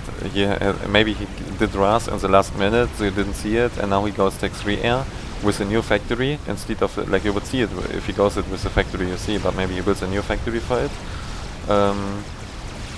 And yeah, you would want to scout that. That would be one possible threat for you.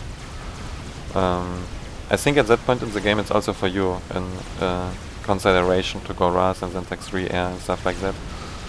But I still think you maybe have an opportunity to push, because you have so many bricks on the right side and he has not nearly enough tanks as you have bricks.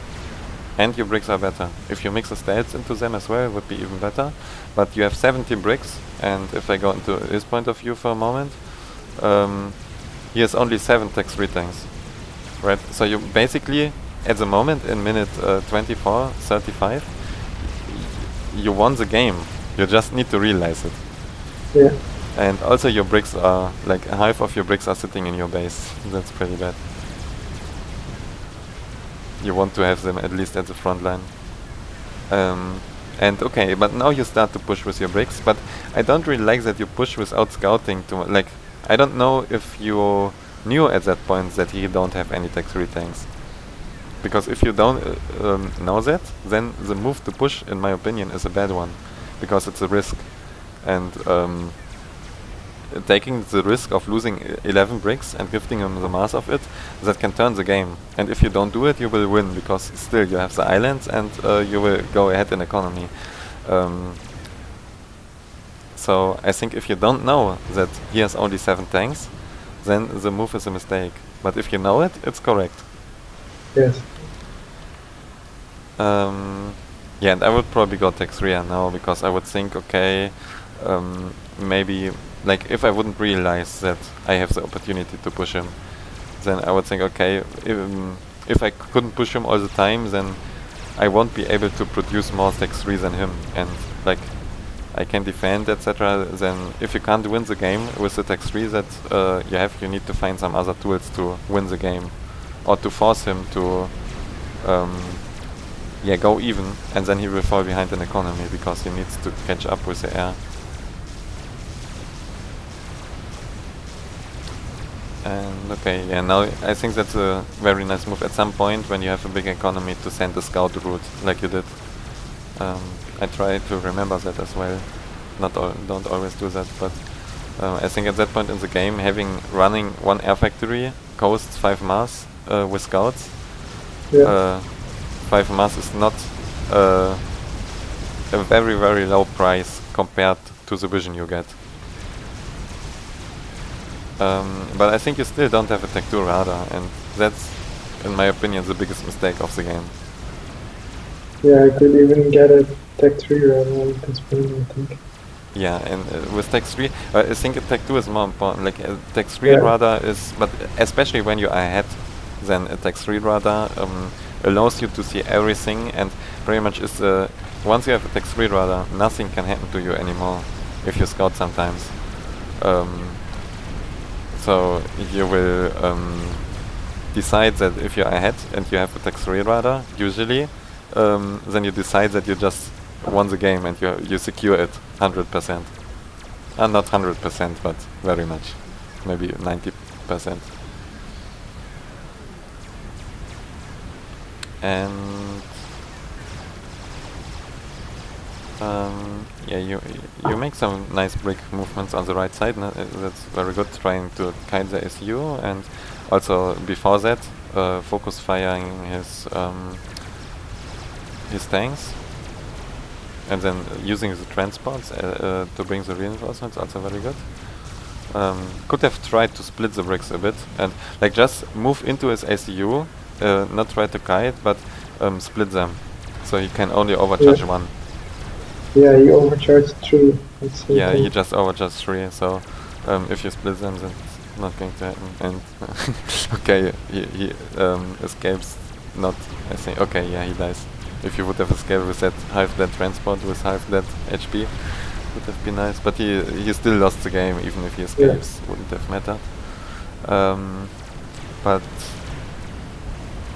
yeah, I think if he managed to keep one island, you would have probably lost the game, because you allowed him to eco, and then you had the unit advantage all the time, and you didn't use it. Yeah. Yeah. So, and at some, like, it's interesting, because I would have guessed that your timing for a push would have been closed like 10 minutes ago or something like that. But he never really catched up in units. He still kept ecoing. Yeah. But I think one of the reasons is he was building quantum gateways to build. Yeah, that too. But well, he can't really catch up in units and eco without against the islands. But if he would have had one island, then I think your timing window would have been completely closed all the time.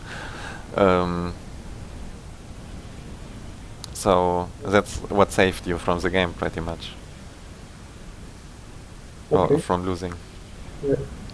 Yeah. So there are a lot of stones there. Okay.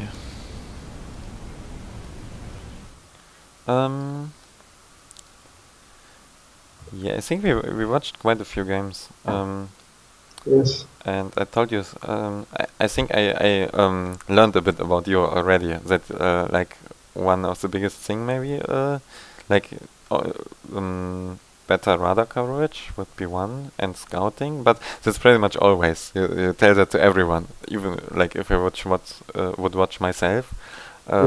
I also told that to myself in the stream today. Like my scouting is so bad and everything. So that's maybe always the case, but on Twin Rovers it's very easy to get very good radar coverage. So I think there the mistake is a bit bigger. And the other thing is, some kind of lack of aggression at some point. Like you don't really have to push his base, but you need to, if you have more units than him, you need to move your units a bit more towards him, right? You don't really need to push his base. Maybe you can, maybe not, but your units need to be a bit closer to his base to actually see if you can do it. And then you will also force him to spend mass. Maybe he will panic and build a lot of point defense, etc. But if you just keep your units in your base, even if you have more, then he won't do that. Yep. So I think it will probably make sense to now try the other thing and try to play a game, and we do the same and see how that works. But the downside of this is that you have to find someone to play against of like similar skill level, and that can sometimes get a bit hard. And I can't play ladder either because I need to observe it live.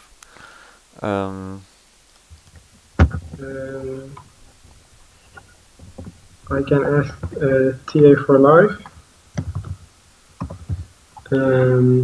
Okay, maybe I don't know. Aulex is probably not like Tex Eaton. He don't play 1v1. Gorton is playing ranked. Gorton would be your same ratings than you. Yeah. Graced probably won't play or be AFK. Edgerton also playing 1v1. Yeah, and aside from that, I think there's you could ask TA if he wants. And maybe like Aulex will still be better than no one. But aside from that, I don't see anyone online.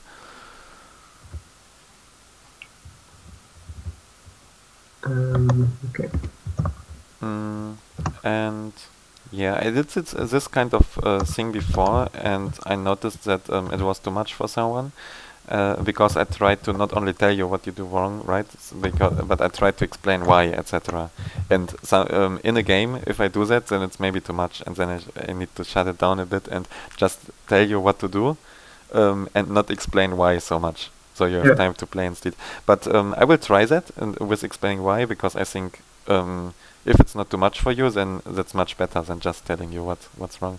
And also, you don't do that many mistakes, right? You do a few little mistakes that maybe cost the game, but it's not like you do a mistake every 30 seconds. Yeah, it depends. Sometimes I do, sometimes. Yeah, it depends, of course. But yeah, I think it could go well. But if it's too much, then you need to tell me, so I talk a bit less and concentrate only on the most important things. So which map do you think is a good choice? Well, it should be one of the maps, in my opinion, that we watched the replay of. Which one doesn't really matter. But yeah, I think that makes sense because we went through the theory for the map, so now we can try to apply that, right? Yeah. But which one, it doesn't really matter. Maybe 5x5 because you wanted to focus on that. And I think Twin Rivers is like Twin Rivers is a very one-dimensional map, and I told you pretty much everything already about it. Okay, might be good to practice this a bit with my hair, but I think 5x5 is better, especially because you wanted to focus on that. So as what did we watch? We did watch Ambush Pass, and I don't remember actually. I'm sorry, like I'm really tired, but we watched well,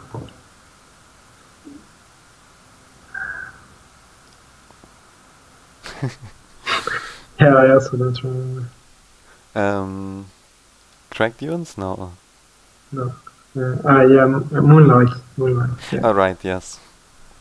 Yeah, I just forgot the name. I don't know the name. I think Ambush Pass would be nice, because on Moonlight I myself not, like it's so build order dependent that and I didn't play it as much. So yeah. And that also means that you will have very often unbalanced games that will be decided anyway, just because one person crashes his power because he can't reuse the mass and stuff like that. And on Ambush Pass, that's more unlikely. And yes, what I wanted to say, I hope this lesson is not worse than my usual lessons because I'm so tired, and I think it's normal, but I hope. Well, I don't hear anything strange or something, so okay, I think it's good. Okay. Yeah. But why are you so tired? Well, I wrote you already, right? I can't sleep, and. Okay. I'm actually awake for.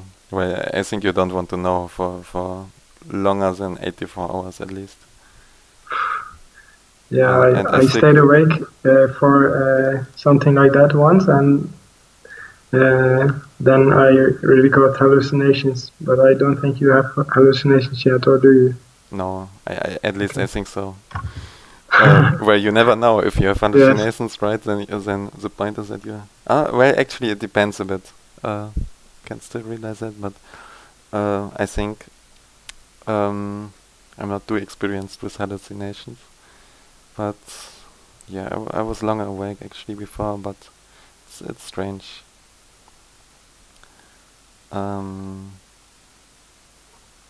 Okay, so I hosted a game. Yeah, did you find someone, or are you hoping that someone joins? TA Fullard didn't answer. I can ask some other people. Yeah, Gorton is finished, and Adjutant. Adjutant is also finished. Yeah, maybe one of them want to play. And if no one would join, we could also try to play ladder and try Skype screen share instead. But yeah, would need a good connection. It lags a bit and it's not high quality, and it's but it actually, would be, on a map with only 2 spots, you can only join as observer, I think. Wait, I want to join as observer. Okay, I thought you would be in my team, so you can see my view. I can see your view with as observer. Okay. There's a cheat command for that. Sometimes it will display that I will cheat there or try to cheat, but that's the only problem with it. But otherwise, it works. Okay, yeah, I will turn cheats on there. No, I don't think that changes anything, but you can try actually. Yeah, would be interesting. You don't even need cheats on. No, I don't even need cheats. It's just a command. Okay.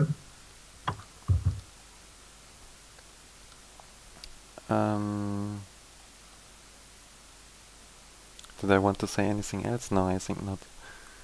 I will get me something to drink. Yeah, me too.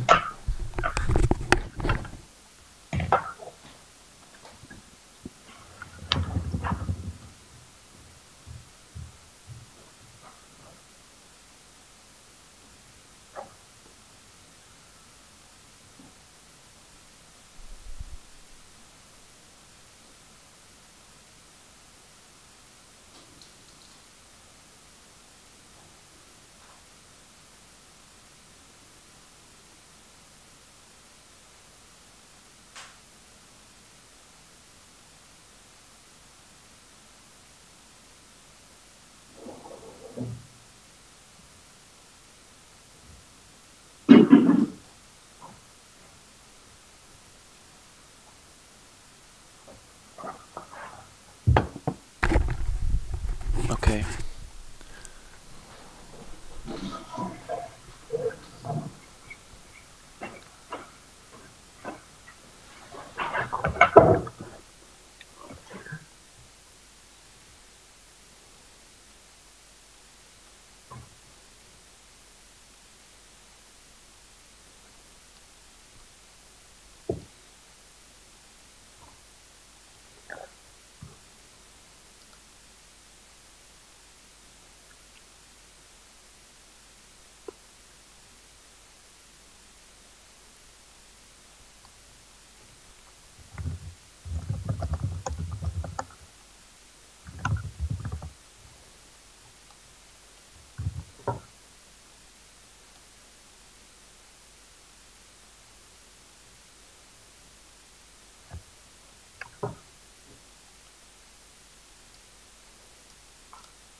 Are you back?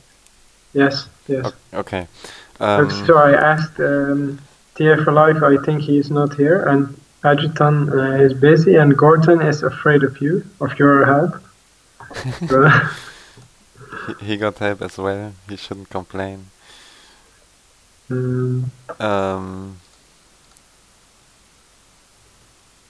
don't know, maybe you can convince him somehow. Maybe I have to do too. If he refuses to be convinced by you, then I need to try as well. Could maybe also ask Napalm. Yeah.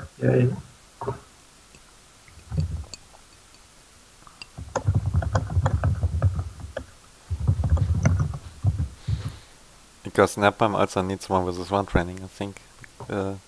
Because he will play in that $100 best of 15 that I was supposed to play against him. Oh, okay. He was supposed to play against you, but I don't think he has any chance then. Yeah, that's why I think I played against Low, right? And he played against Blodier, and the winner of both them should play against each other. Okay.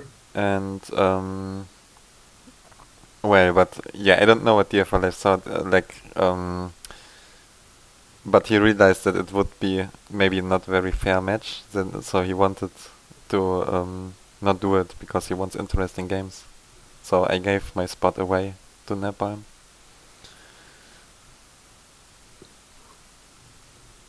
To Vortex actually, not to Napalm. But Vortex okay. will play against him instead.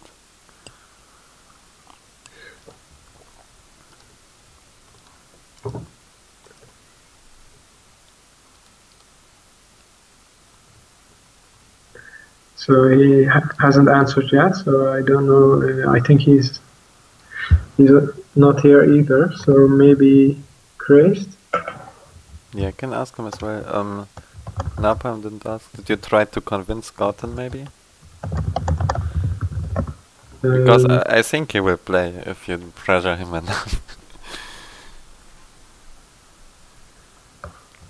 Especially like if all of the players that you just asked are not responding, then he won't find anyone else to play either. If he wants to play.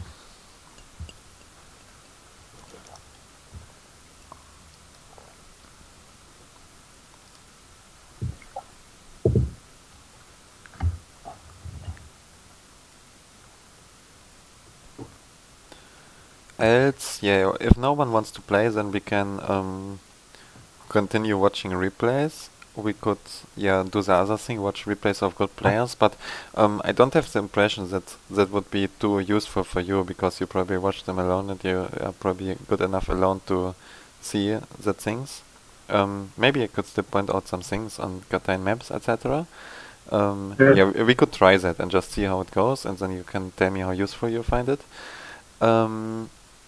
Or we could do like an alternative move and I play against you, and after that we can watch that replay because we will have one more.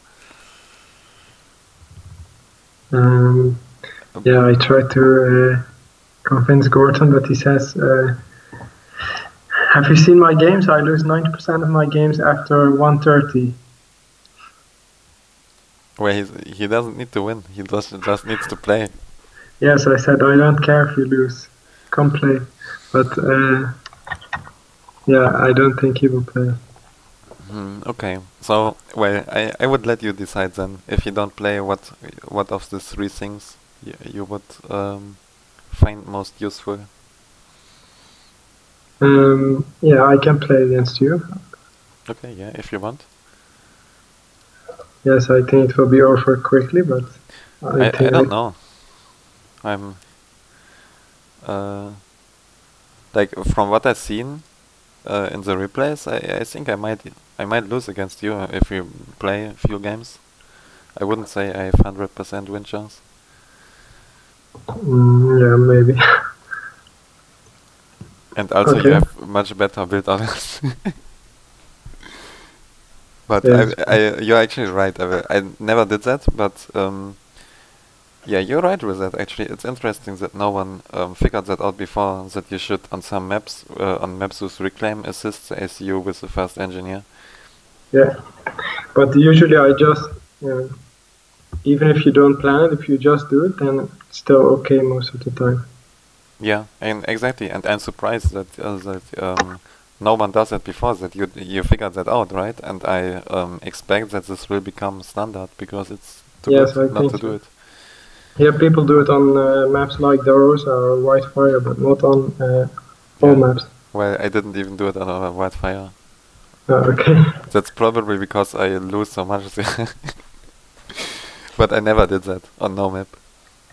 Okay, so I will start the game then. Yeah. Yeah. Yeah, like I don't know if you would want to practice something specific, like base trade or commander micro. We could tell where to go with the commander, etc. A bit what to do. Like we could say we both go only take one and then try to do that. If you want to practice something specific, but unless that, I would just play completely normal and just see what happens, because that's a situation that you will have in a real game. Yep. But that would be also a possibility if you want. No, I think we can just play normally first, and then watch the replay, I think it's good. Yeah, I agree.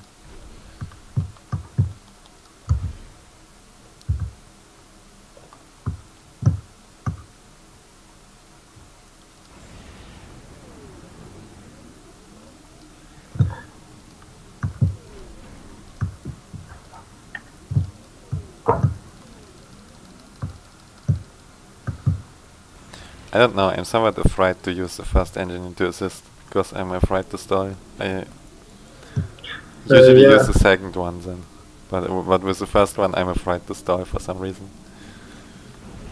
I am just doing something random, so I might stall. We will see.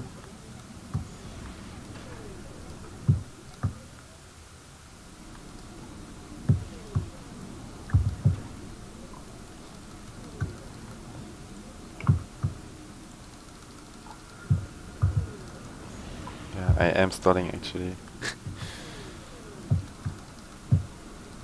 Yeah, Not sure what I was thinking, but I tried to do that assist without going for reclaim.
Yeah, I think there's no way to survive for more than 5 minutes now. Well, I think very big problem was that you had no artillery. Yeah.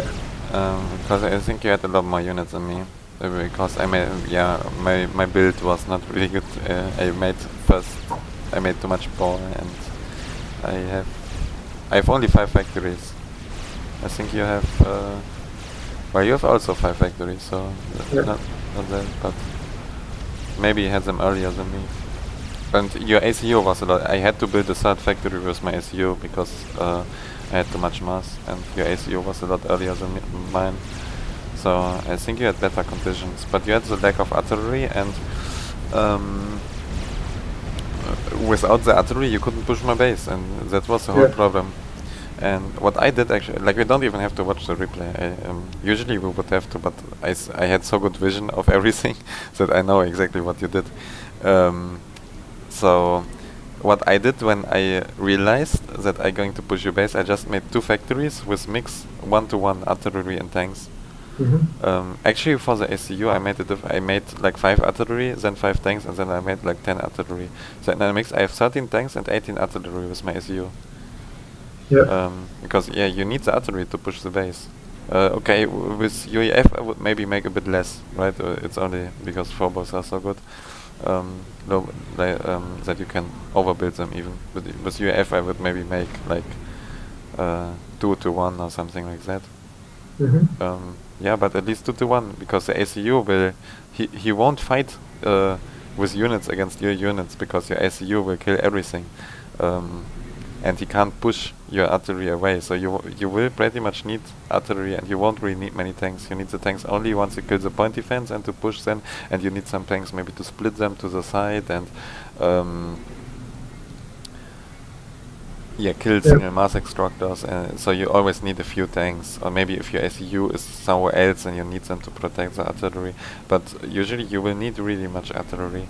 And if you had them, then you would have killed my point defense, and then you would have pushed my base, and because your ACU was faster than mine, you would have probably won the game. And also I had to, like, I made air because I overbuilt power. I didn't really want to build air, but I had to because I had so much power.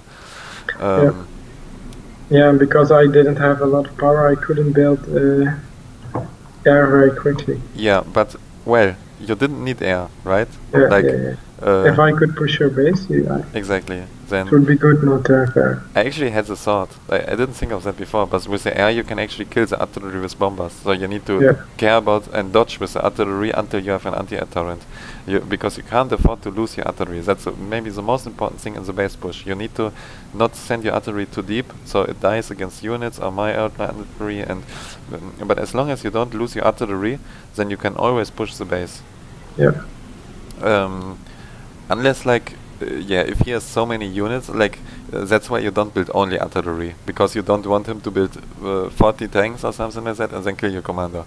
So, but as long as you have a few tanks, you won't need so many, and have artillery, then that's fine. And that was pretty much the only mistake. So what I did was I switched to 1-to-1 artillery tanks pretty much, and in one more factory I actually switched to 1-to-1 as well.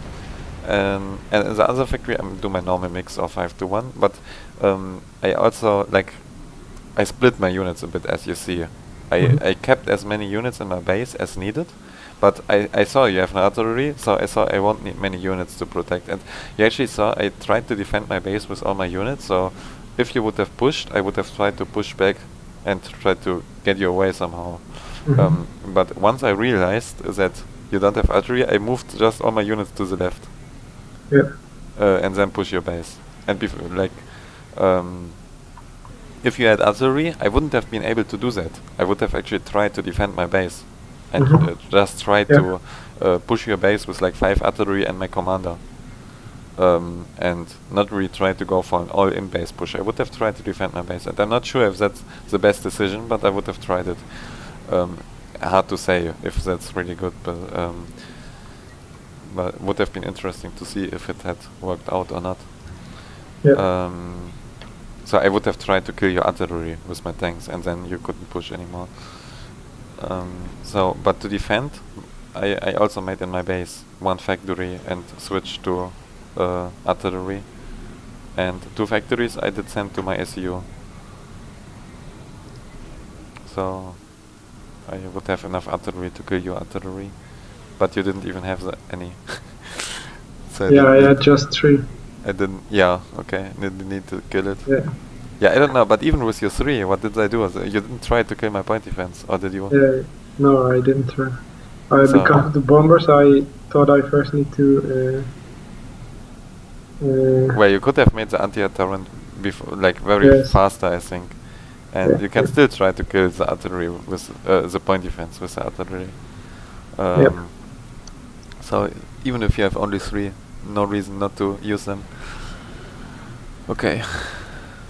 Yeah, I should maybe kill you.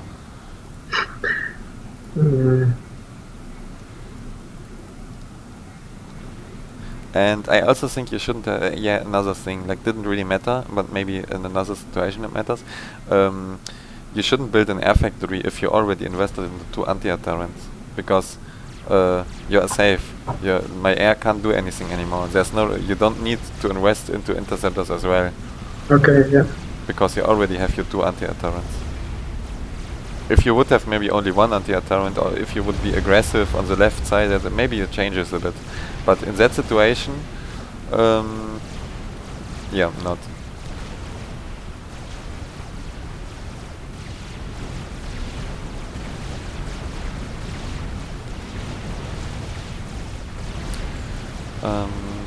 Yeah, we don't have to watch the replay for that, so I don't know. We can proceed with same thing again, or with the other 2 possibilities.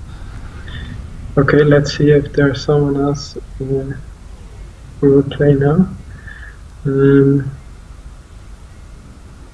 Yeah, the people who didn't answer still haven't answered, so I don't think so. Yeah, so well, we can still watch then a replay of a good player, or we can just play again. Might make more sense to play again. And Yes, I think so. Okay.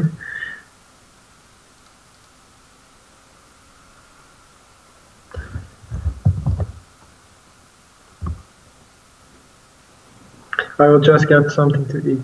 yeah, okay.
Yeah, now I did something different. Now I'm stalling too. I tried to change some things this time, and I'm not stalling anymore. Oh, well, never mind.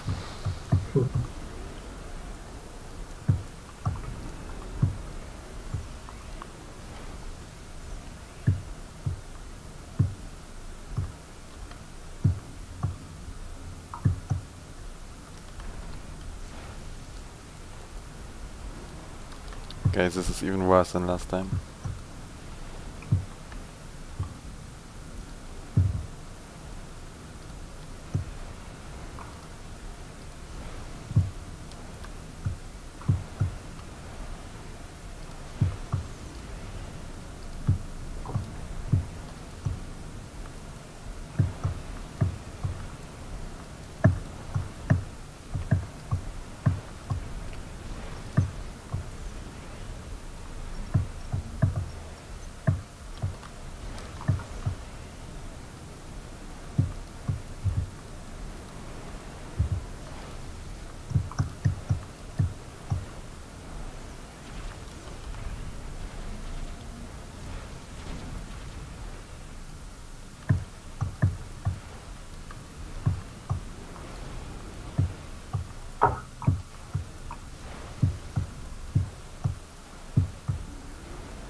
Okay, yeah, hard to say.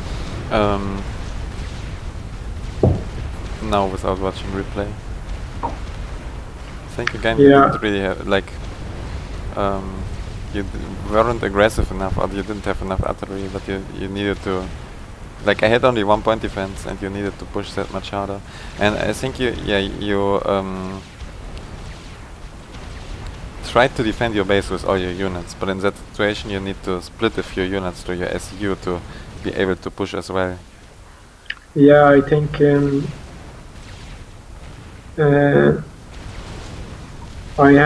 I didn't have enough artillery, and then I kept all the artillery in my base, so this was...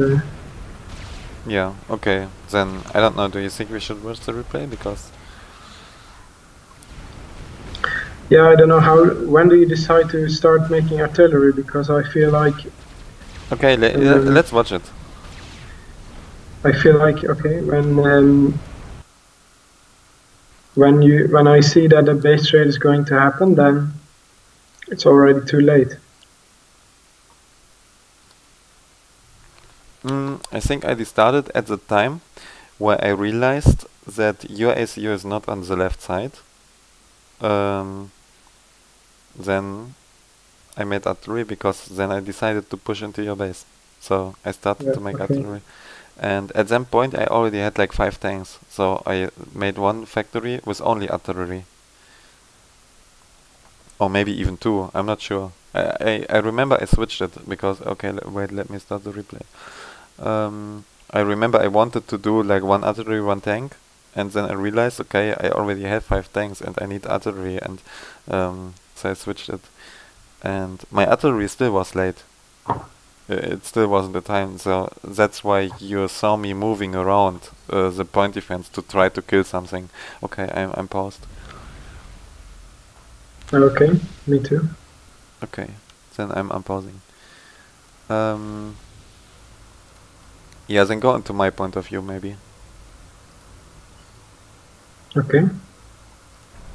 Yeah, I also went Tech 2 at the end. I shouldn't really do that when I try to go for the push, because I will need every single unit. So, but the fact that I could go for Tech 2, like, that shouldn't really happen. If I go Tech 2, I should lose, actually.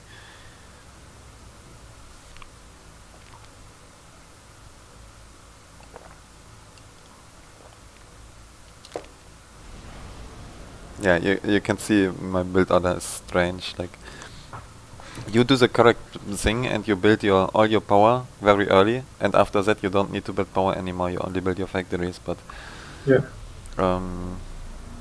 I think if you build 5 power, it's not enough. You have to build 7 or 8, I think. Yeah, exactly.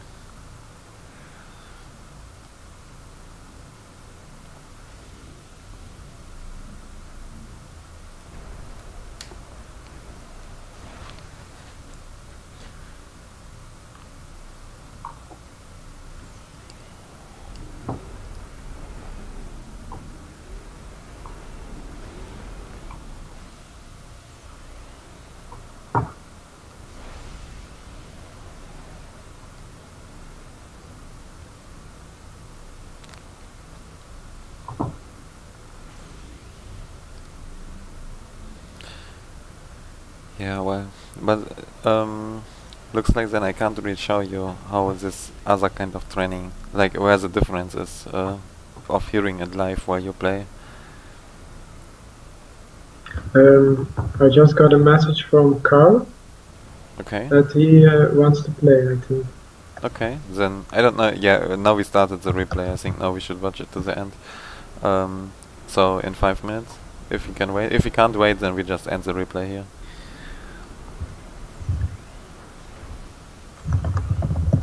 Yeah, but now you can see me stalling really bad. Minus 13 mass for a moment. Because I didn't really... I forgot that two stones actually in the top left. I didn't reclaim them for a very, very long time. Which minute are you? 2:27. Okay, I'm already at 3, so... It's very strange. But I put it on -3 now, so... Wait, let me just speed it up until I'm at 3. Okay. And where are you now? 3? 315. Okay, yeah, I go back on +0. Yeah, it's very strange because if I go on +1 or you go on -1, -1, yeah, -1 is correct. Yeah, sorry, now I'm really tired. Then it won't really be correct either. Then it will be too fast or too slow. So I have no Yeah. idea why my game does this. And yeah, you wanted to see the moment. I don't know if you watched that, but I missed it now because oh wait, I don't have any artillery yet. So, but my first artillery just comes out of the factory. So I started that 10 seconds ago. But it was already a bit late. So when I realized your ACU is not on the left side, then I already started to make artillery. But at that point, I wasn't 100% sure. Maybe your ACU would be just late, right? So I wasn't 100% sure if your ACU would be really there. So at some point I considered switching back from artillery to tanks. But I thought, okay, your ACU is still not there. I will build, even if I build 2 artillery or something, it won't hurt me too much. If your ACU is on the side, artillery is still not useless. So yeah, pretty much once I took the 2 mass extractors on the left side and your ACU was not there to fight me, then I switched to artillery. And I think at the start of in 1 factory, and yeah, at some point I decided that I want to go harder and want to yeah, push a little bit, I don't know, more decisive. So, and want to bring more units to my ACU and less units in my base. So I have 2 factories producing only artillery, and they go to my ACU, and then I have 1 factory producing only artillery that goes defending. Yeah. And yeah, then I have only 1 artillery left. And then I switched it up and then realized, okay, I will need some tanks too in my base, etc. And but the basic principle is that. And yeah, you can see my artillery still was a bit late. That's why I made that commander move towards the center and just try to, like, I got the radar. I think that was very nice. I didn't really think about that, but I just tried to kill something to spend the time until my artillery arrives. And yeah, I think now with your ACU, yeah, you see if you go to observer for a moment, you have 15 tanks with your ACU, they are doing nothing. If you have the 50 tanks in your base, you could have maybe pushed my ACU even now, would have been very close, I wouldn't have tried it. But if you had, instead of 15 tanks, 5 tanks and 10 artillery, you would have probably won the game, because my push was rather slow somewhere. I didn't really have so many, yeah, your build order was better, I think, you had more units than me. Yes, I think so. Like, you had 15 units with your ACU and I had 5. So yeah, but the problem is all your units were tanks and my units were like, I also had 5 tanks, but that was the tanks that I had from the start. But I think you can do it even a bit slower, a bit faster than me. But yeah, I wasn't 100% sure if your ACU goes on the side, so I was a bit undecided. But a few seconds, you saw that I just moved around, killed some stuff, and then waited a few seconds. But I think it's possible to have that even faster, a few seconds, but not much. Yeah, well, in the rest of the game we know. But oh yeah, now the second problem. Yeah, you even make a factory there with the ACU, because okay, you realize you can't push. I think that's actually making the best out of a bad situation. If you can't push, then make a factory there, so you can make artillery directly there. But now you waste time killing my mass extractor with your artillery. You could kill the artillery with the mass extractor with the ACU, and then you protect your artillery with the ACU, and then you could still kill my point defense in minute 7:20. But you lose the artillery against the point defense. Actually, if I go into your point of view, yeah, you don't have vision on it. You should have built a radar really, really badly before your factories. Like you saw, I made a radar for my ACU, and that really helped me a lot. Very like I don't see the whole base, but I see enough. And also, like, if you don't build a radar, then at least have a scout. Because I think I have scouts with my army. Like they die, etc. But I have them in my unit mix. So you could have still pushed that. I think, yeah. maybe wouldn't have worked, but even after you didn't bring artillery in the initial push, you still had an opportunity after that.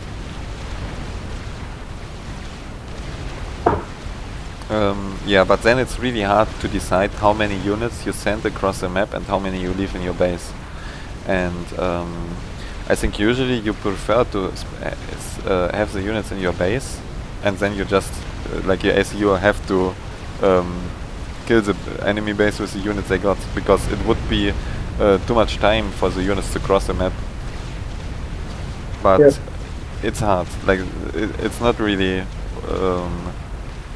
possible to say that one it's the best. It's in some situations it will be better to send units to your ACU, and in some situations it will be better to defend the base.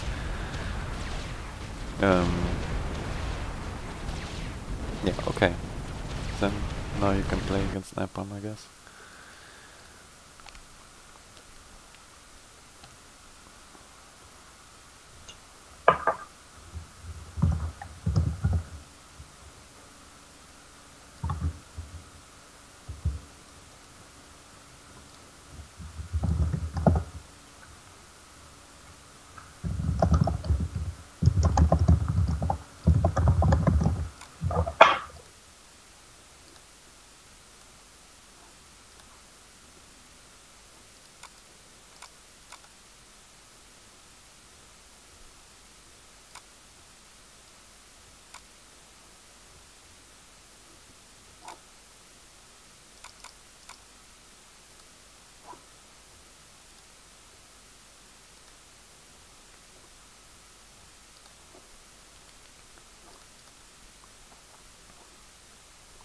Did you tell him that I will observe the game? Or Yeah.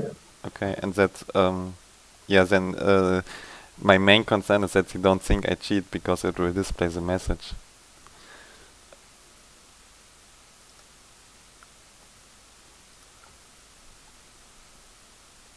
Or that he don't think anything suspicious, at least. Or gets confused. Or thinks I do it to get attention. Anyway, okay. So, will be interesting now if you go on the same side. Because we saw only base pushes so far and only talked about that. Well, at the very start a little bit about the other thing, but...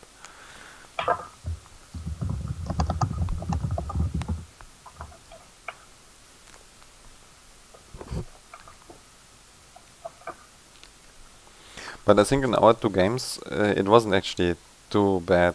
Like, against a player of your rating, maybe you would have won, because you still did the correct thing. Okay, like you kinda knew what you had to do in exactly that situation. So, because we talked about that before, but Okay. like that wasn't terrible what you did there.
what's actually possible on this map. Like, I hope that don't distract you too much, but you can actually move with the ACU not so much to the left. You can actually move like here, and so you save a lot time if you push very fast into the enemy base. But I don't know the exact spot where you need to walk to not get shot by the point defense, so I don't try it usually.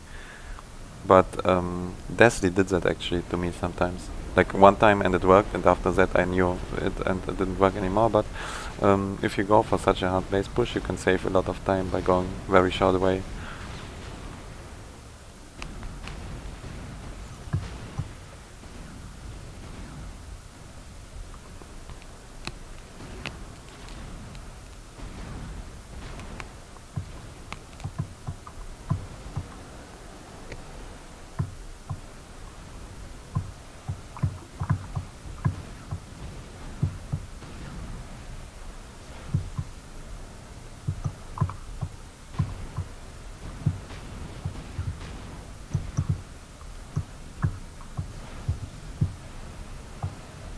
I think I can also tell you something about striker micro, but not now.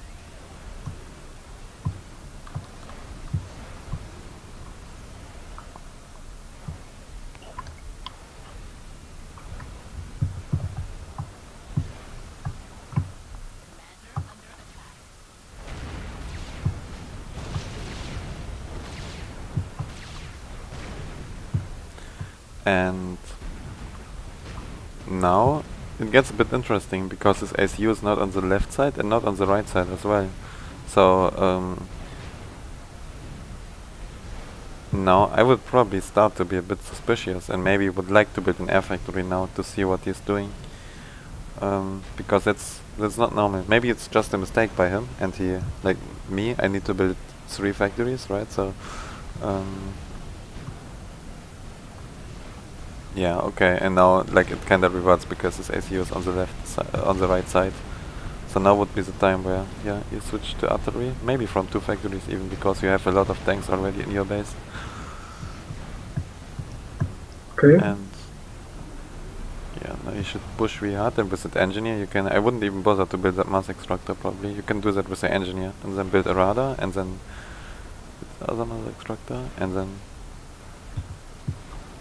I would actually move all my units now to the ACU, because his ACU is slower than yours, so you have more time to actually build point defense. So your base will be better defended than his base, pretty much, if you have the same amount of units.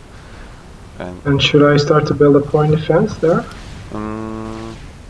Yeah, I actually built my point defense not there, because yeah, it's not really protect. You can't protect the point defense there with artillery. I built it in my. I give up that mass extractor. I built the point. Okay. Yeah, I would build a point defense in my base, and maybe later a second one. But I would build right now only one. And yeah, you should move the ACU and not lose time. Yeah. And yeah, your air factory, like your scout, would be very useful too. Yes.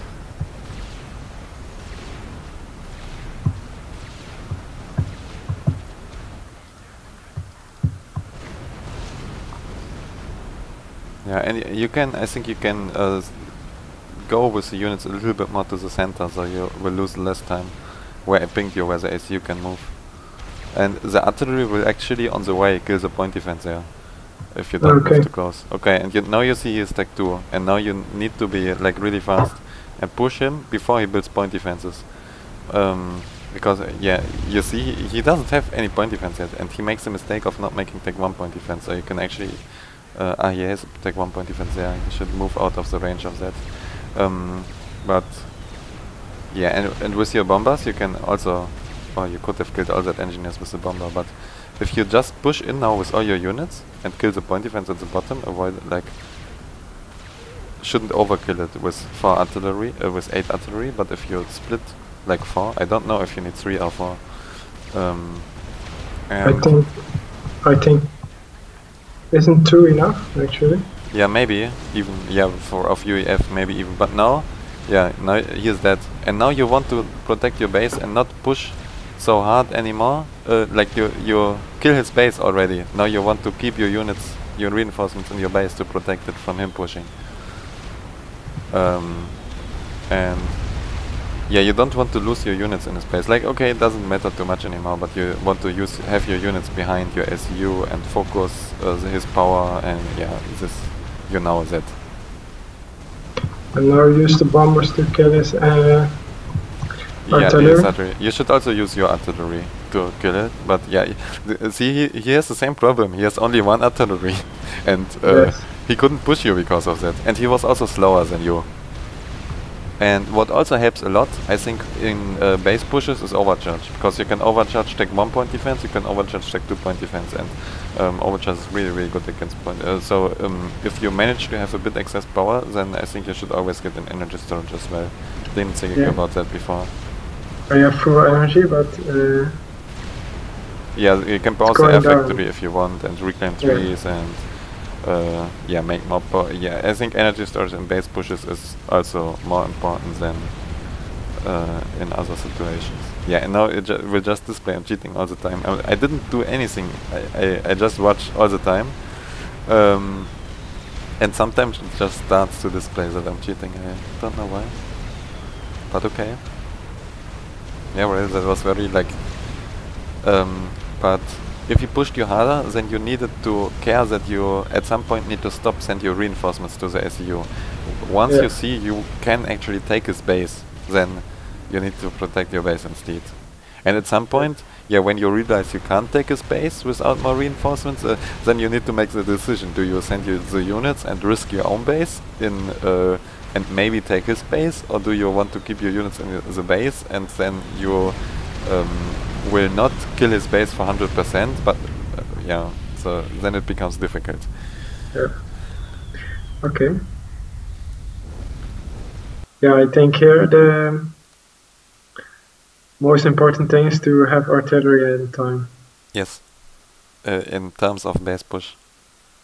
And also have artillery to defend, because if you kill his artillery, then it doesn't matter if he has it in time. If you kill it, then there won't be any more. Yeah. It has the same effect. Yeah, maps like Blasted Rock are basically the same map. Blasted Rock? The map with where there is a on the it's a sand map with a T2. I know what Blasted Rock is, but what did you ask about it? Ah, yeah, I think you play it in the same way as this and map. pretty much on all, like on Williamson's Bridge as well, and like Williamson's Bridge, it's a big it needs more time for the artillery to cross the map, so it's harder to push, but like it depends in a bit. Like even on Zeta you can get that situation in some ways, but Zeta is different. But in any map with a base push, but yeah, most 5x5 maps are like that. Where you have 2 expansions and not much else. I am thinking of others. Yeah, Blasted Rock would be another very good example. And yeah, I'm too tired, can't think of. But there are more. Okay. Yeah, he asked me to play on a different map now. Okay, yeah, can do that as well. So I asked him which one. So he.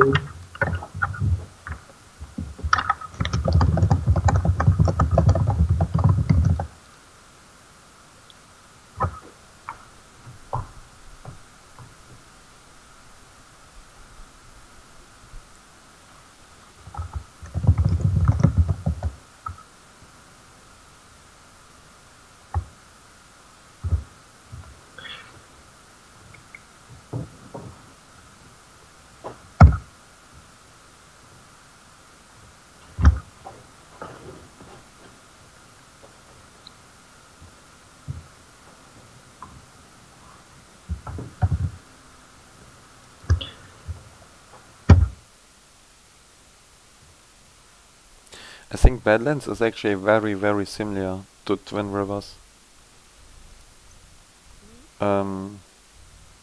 Okay, yeah, you have. You have these 2 kinds of strategy. Either you go for a really, really hard take 1 push, or you rather go for like no push and you try to defend and eco a bit, maybe go take 2 a bit, etc. And then you have to, yeah, probably you have at some point an opportunity to push at some point, but you need to care not to fall behind in economy. Yeah, I think here actually pushing might work better than. Yeah, I think so too, because like you have. Because the distance is smaller to the faraway expansion. Is it really?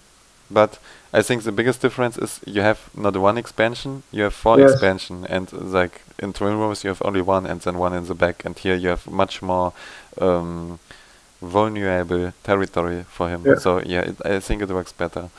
But also I think the distance from your base to his far expansion is almost the same as from his base to it. Yeah, to the outer one. Yeah, you're right. But I think if I would go for a really hard tag one push, I wouldn't actually go for that outer expansion. I would go for the center expansion, and then you get the outer expansion for free, because that way you don't give him time to protect the inner expansion, and yeah, you will just get the outer one for free again, or maybe even push his base. I think usually I would try to the same way what I talked on True, and if you go into the position,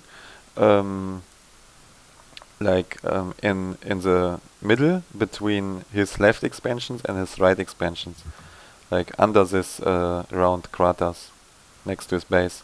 Then if you get that position, then you can decide if you want to push to the left or want to push to the right, and he can't defend both.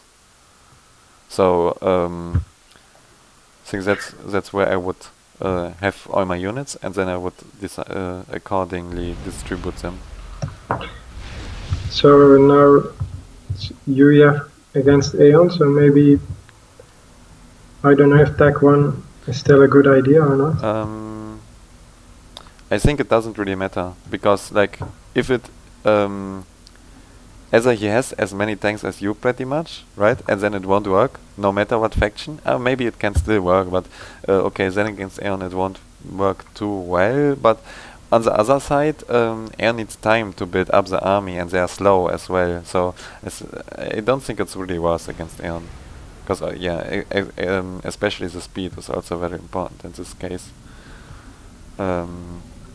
So if you want to do it, go for it, and if not, then just play the normal way. Since the tag 1, the normal way is that echoing, and I think the real rush is rather uncommon.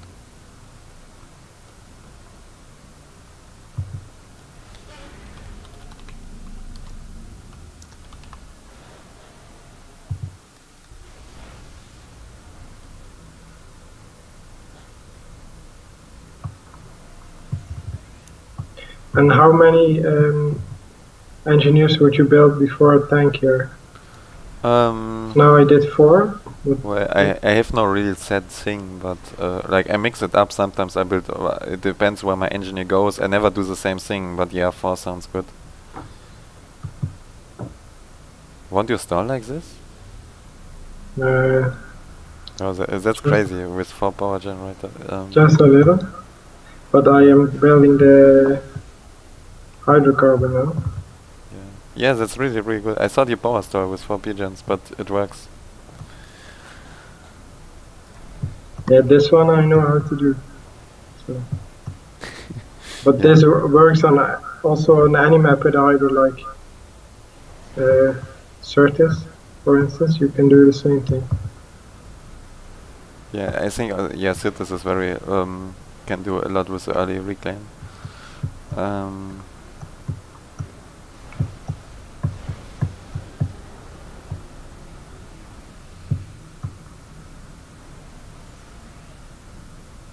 Yeah, it's a really good build order.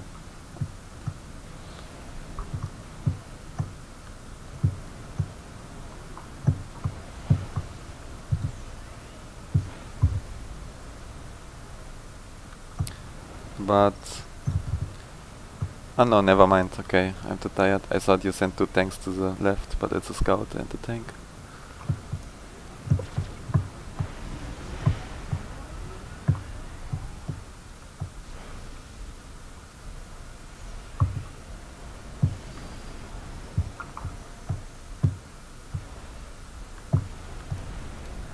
But I think you lack engineers now too. Yeah, you should already start your next factories now. That's a little problem.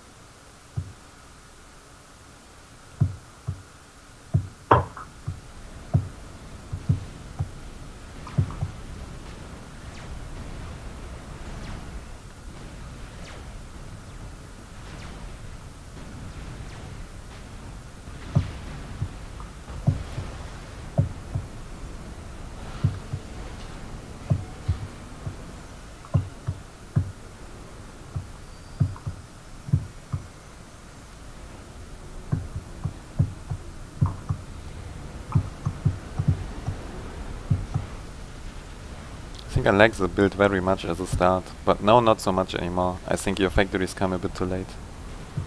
Yeah, I should have built them earlier. And I also well, you have to can't really, because you lack power if you build them earlier.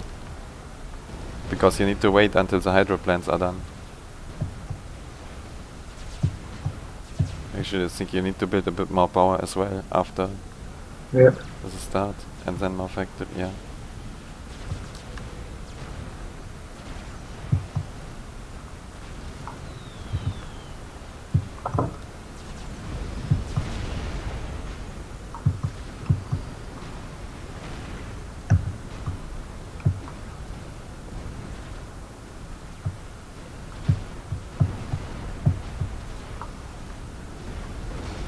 Oh, he has a bomber there.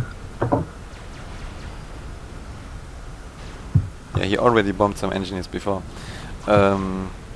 What I really like to do on this map is build like a factory very close to the reclaim fields in the middle, and also on the sides, or send engineers there, because yeah, after you have the very start, like I think you really need to reclaim as much as possible on this map. Like at this area and this area, and on the other side as well. You're very slow to the right side. I think that's I don't know, maybe it's better to build the hydro plants not with a commander but with engineers if you can, like hard to say.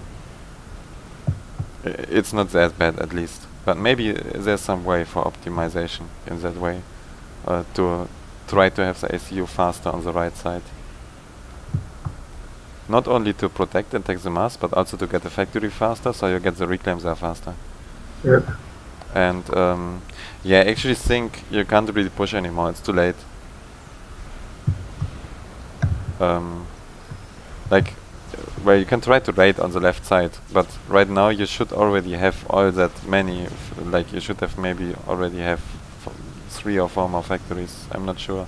And you also see that he is not really going for eco yet either, and he probably has same amount of factories, so I wouldn't really try to push super hard.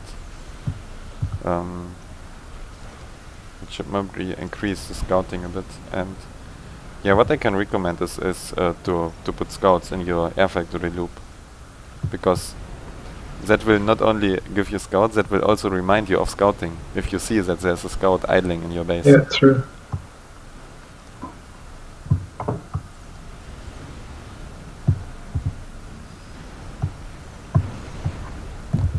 And yeah, to decide if you can actually now go for a full commitment push still, well, I think not so much, but or if you rather should go for a normal thing and try to out-eco him a little bit while defending. Yeah, to decide that would need to scout.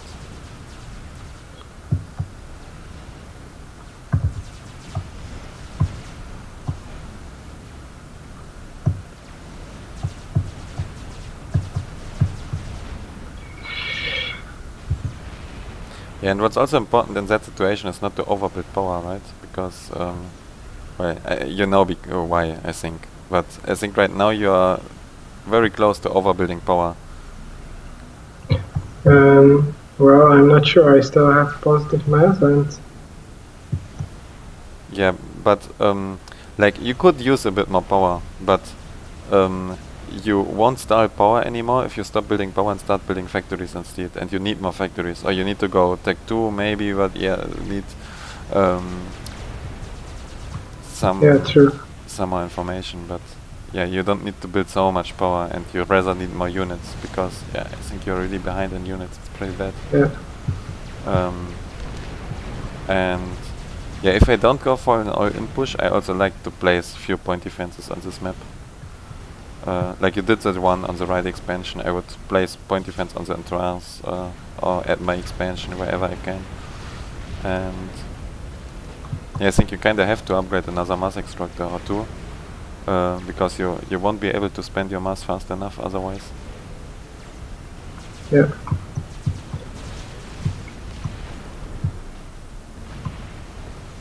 And at the right side, I think you should make it rather.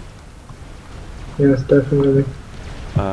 But there's a lot going on. You also need to send some units to defend your expansion, and you need to build anti-air because he has tons of air.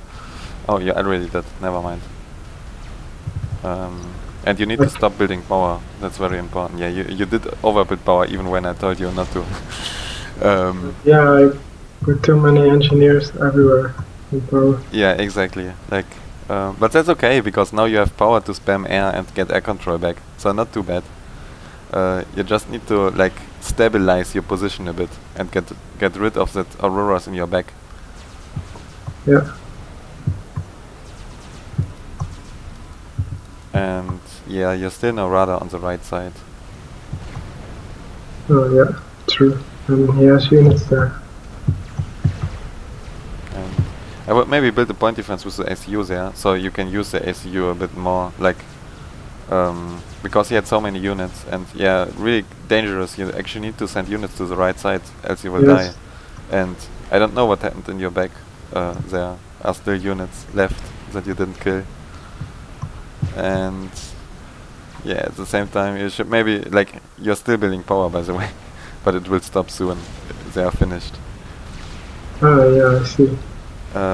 Should maybe reclaim a bit power because you need mass really badly. And yeah, I don't know. No, you push the center, but I think that's not very good because you should rate that mass extractor with like 5 tanks. That's enough. But all the other tanks you need to kill that auroras in your back. You need to take the map control back there. Maybe with support with the SU and your units, you should be able to take that out, and then you get reclaim and can maybe do something with it. But at the same time, yeah, on the left side you need to defend as well. You can't send everything there. If you build a point defense on the left side, then you wouldn't have your units free. But yeah,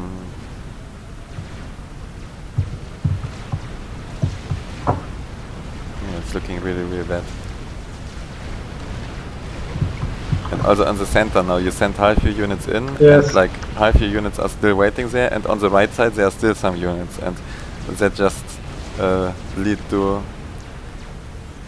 that you had a really big problem there and just lost all your units. And I think it starts to be on the point where you lost the game. Yes, definitely.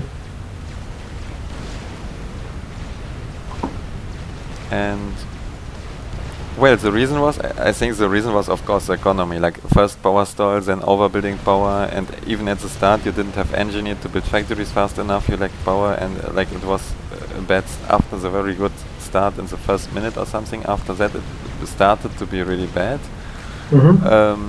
But I think you could have still tried to, like, you were behind because of that, but that didn't lose you the game. Eventually would have maybe lost you the game in the long term, but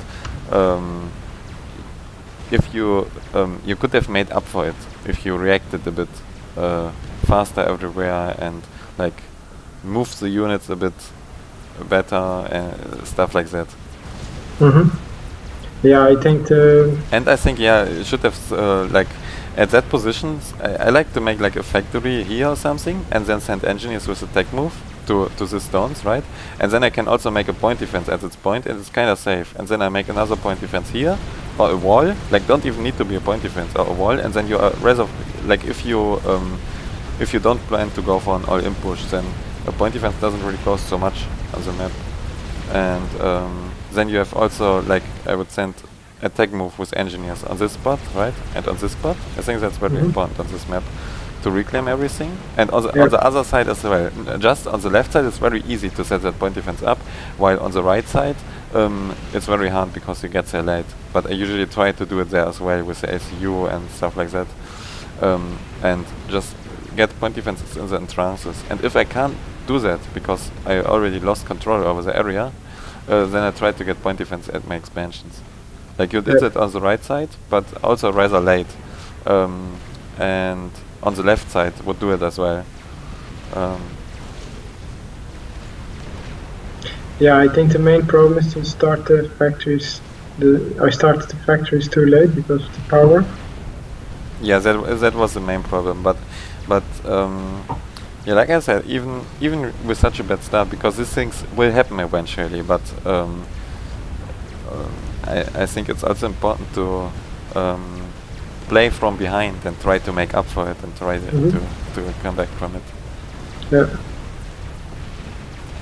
Yeah, okay, you're still alive for some reason. And then later I also tried to get like the support that take 1 point defenses with 1 take 2 point defense on each side. So I can rather easy turtle and eco. Yeah. And there's so much mass on the map that the cost for point defenses are like, you don't really build many. You build 1 or 2 and then support it with some walls to block units. It costs almost nothing compared to all the mass that is on the map. Yeah, and then as a point defense, and I also build TMD and stuff like that. But I think the factory with attack move to the big reclaim spots, that's very important. If if one player does it and the other one not, you can see he did it. He reclaimed all of it, and that's a lot of mass there. And also at the sides where I pinged before, and also in the center, like you ignore the reclaim on the center pretty much after the first manual reclaim. Yeah. I think it's very important to reclaim everything on this map.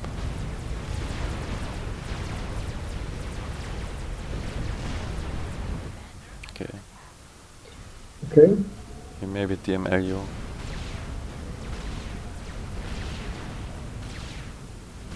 It looks like he's just equal. Yeah, he's DMLing you. Oh yeah, I see. And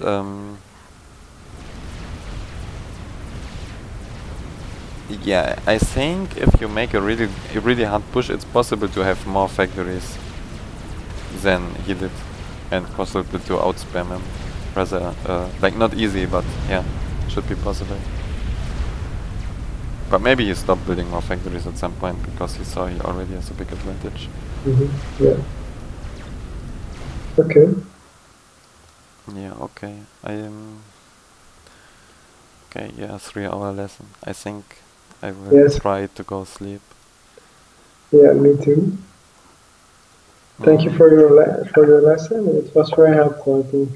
Okay, yeah, well, that's what I wanted to ask. Like, if you have any feedback or any additional questions, anything left open, then now would be the time to ask. But also, if you have any feedback on it, would like to. I think it was really good, especially on these small maps with 2 passages. I think I will play a lot better now. Okay, nice. Yeah. If I will be still around, then tell me how it worked out.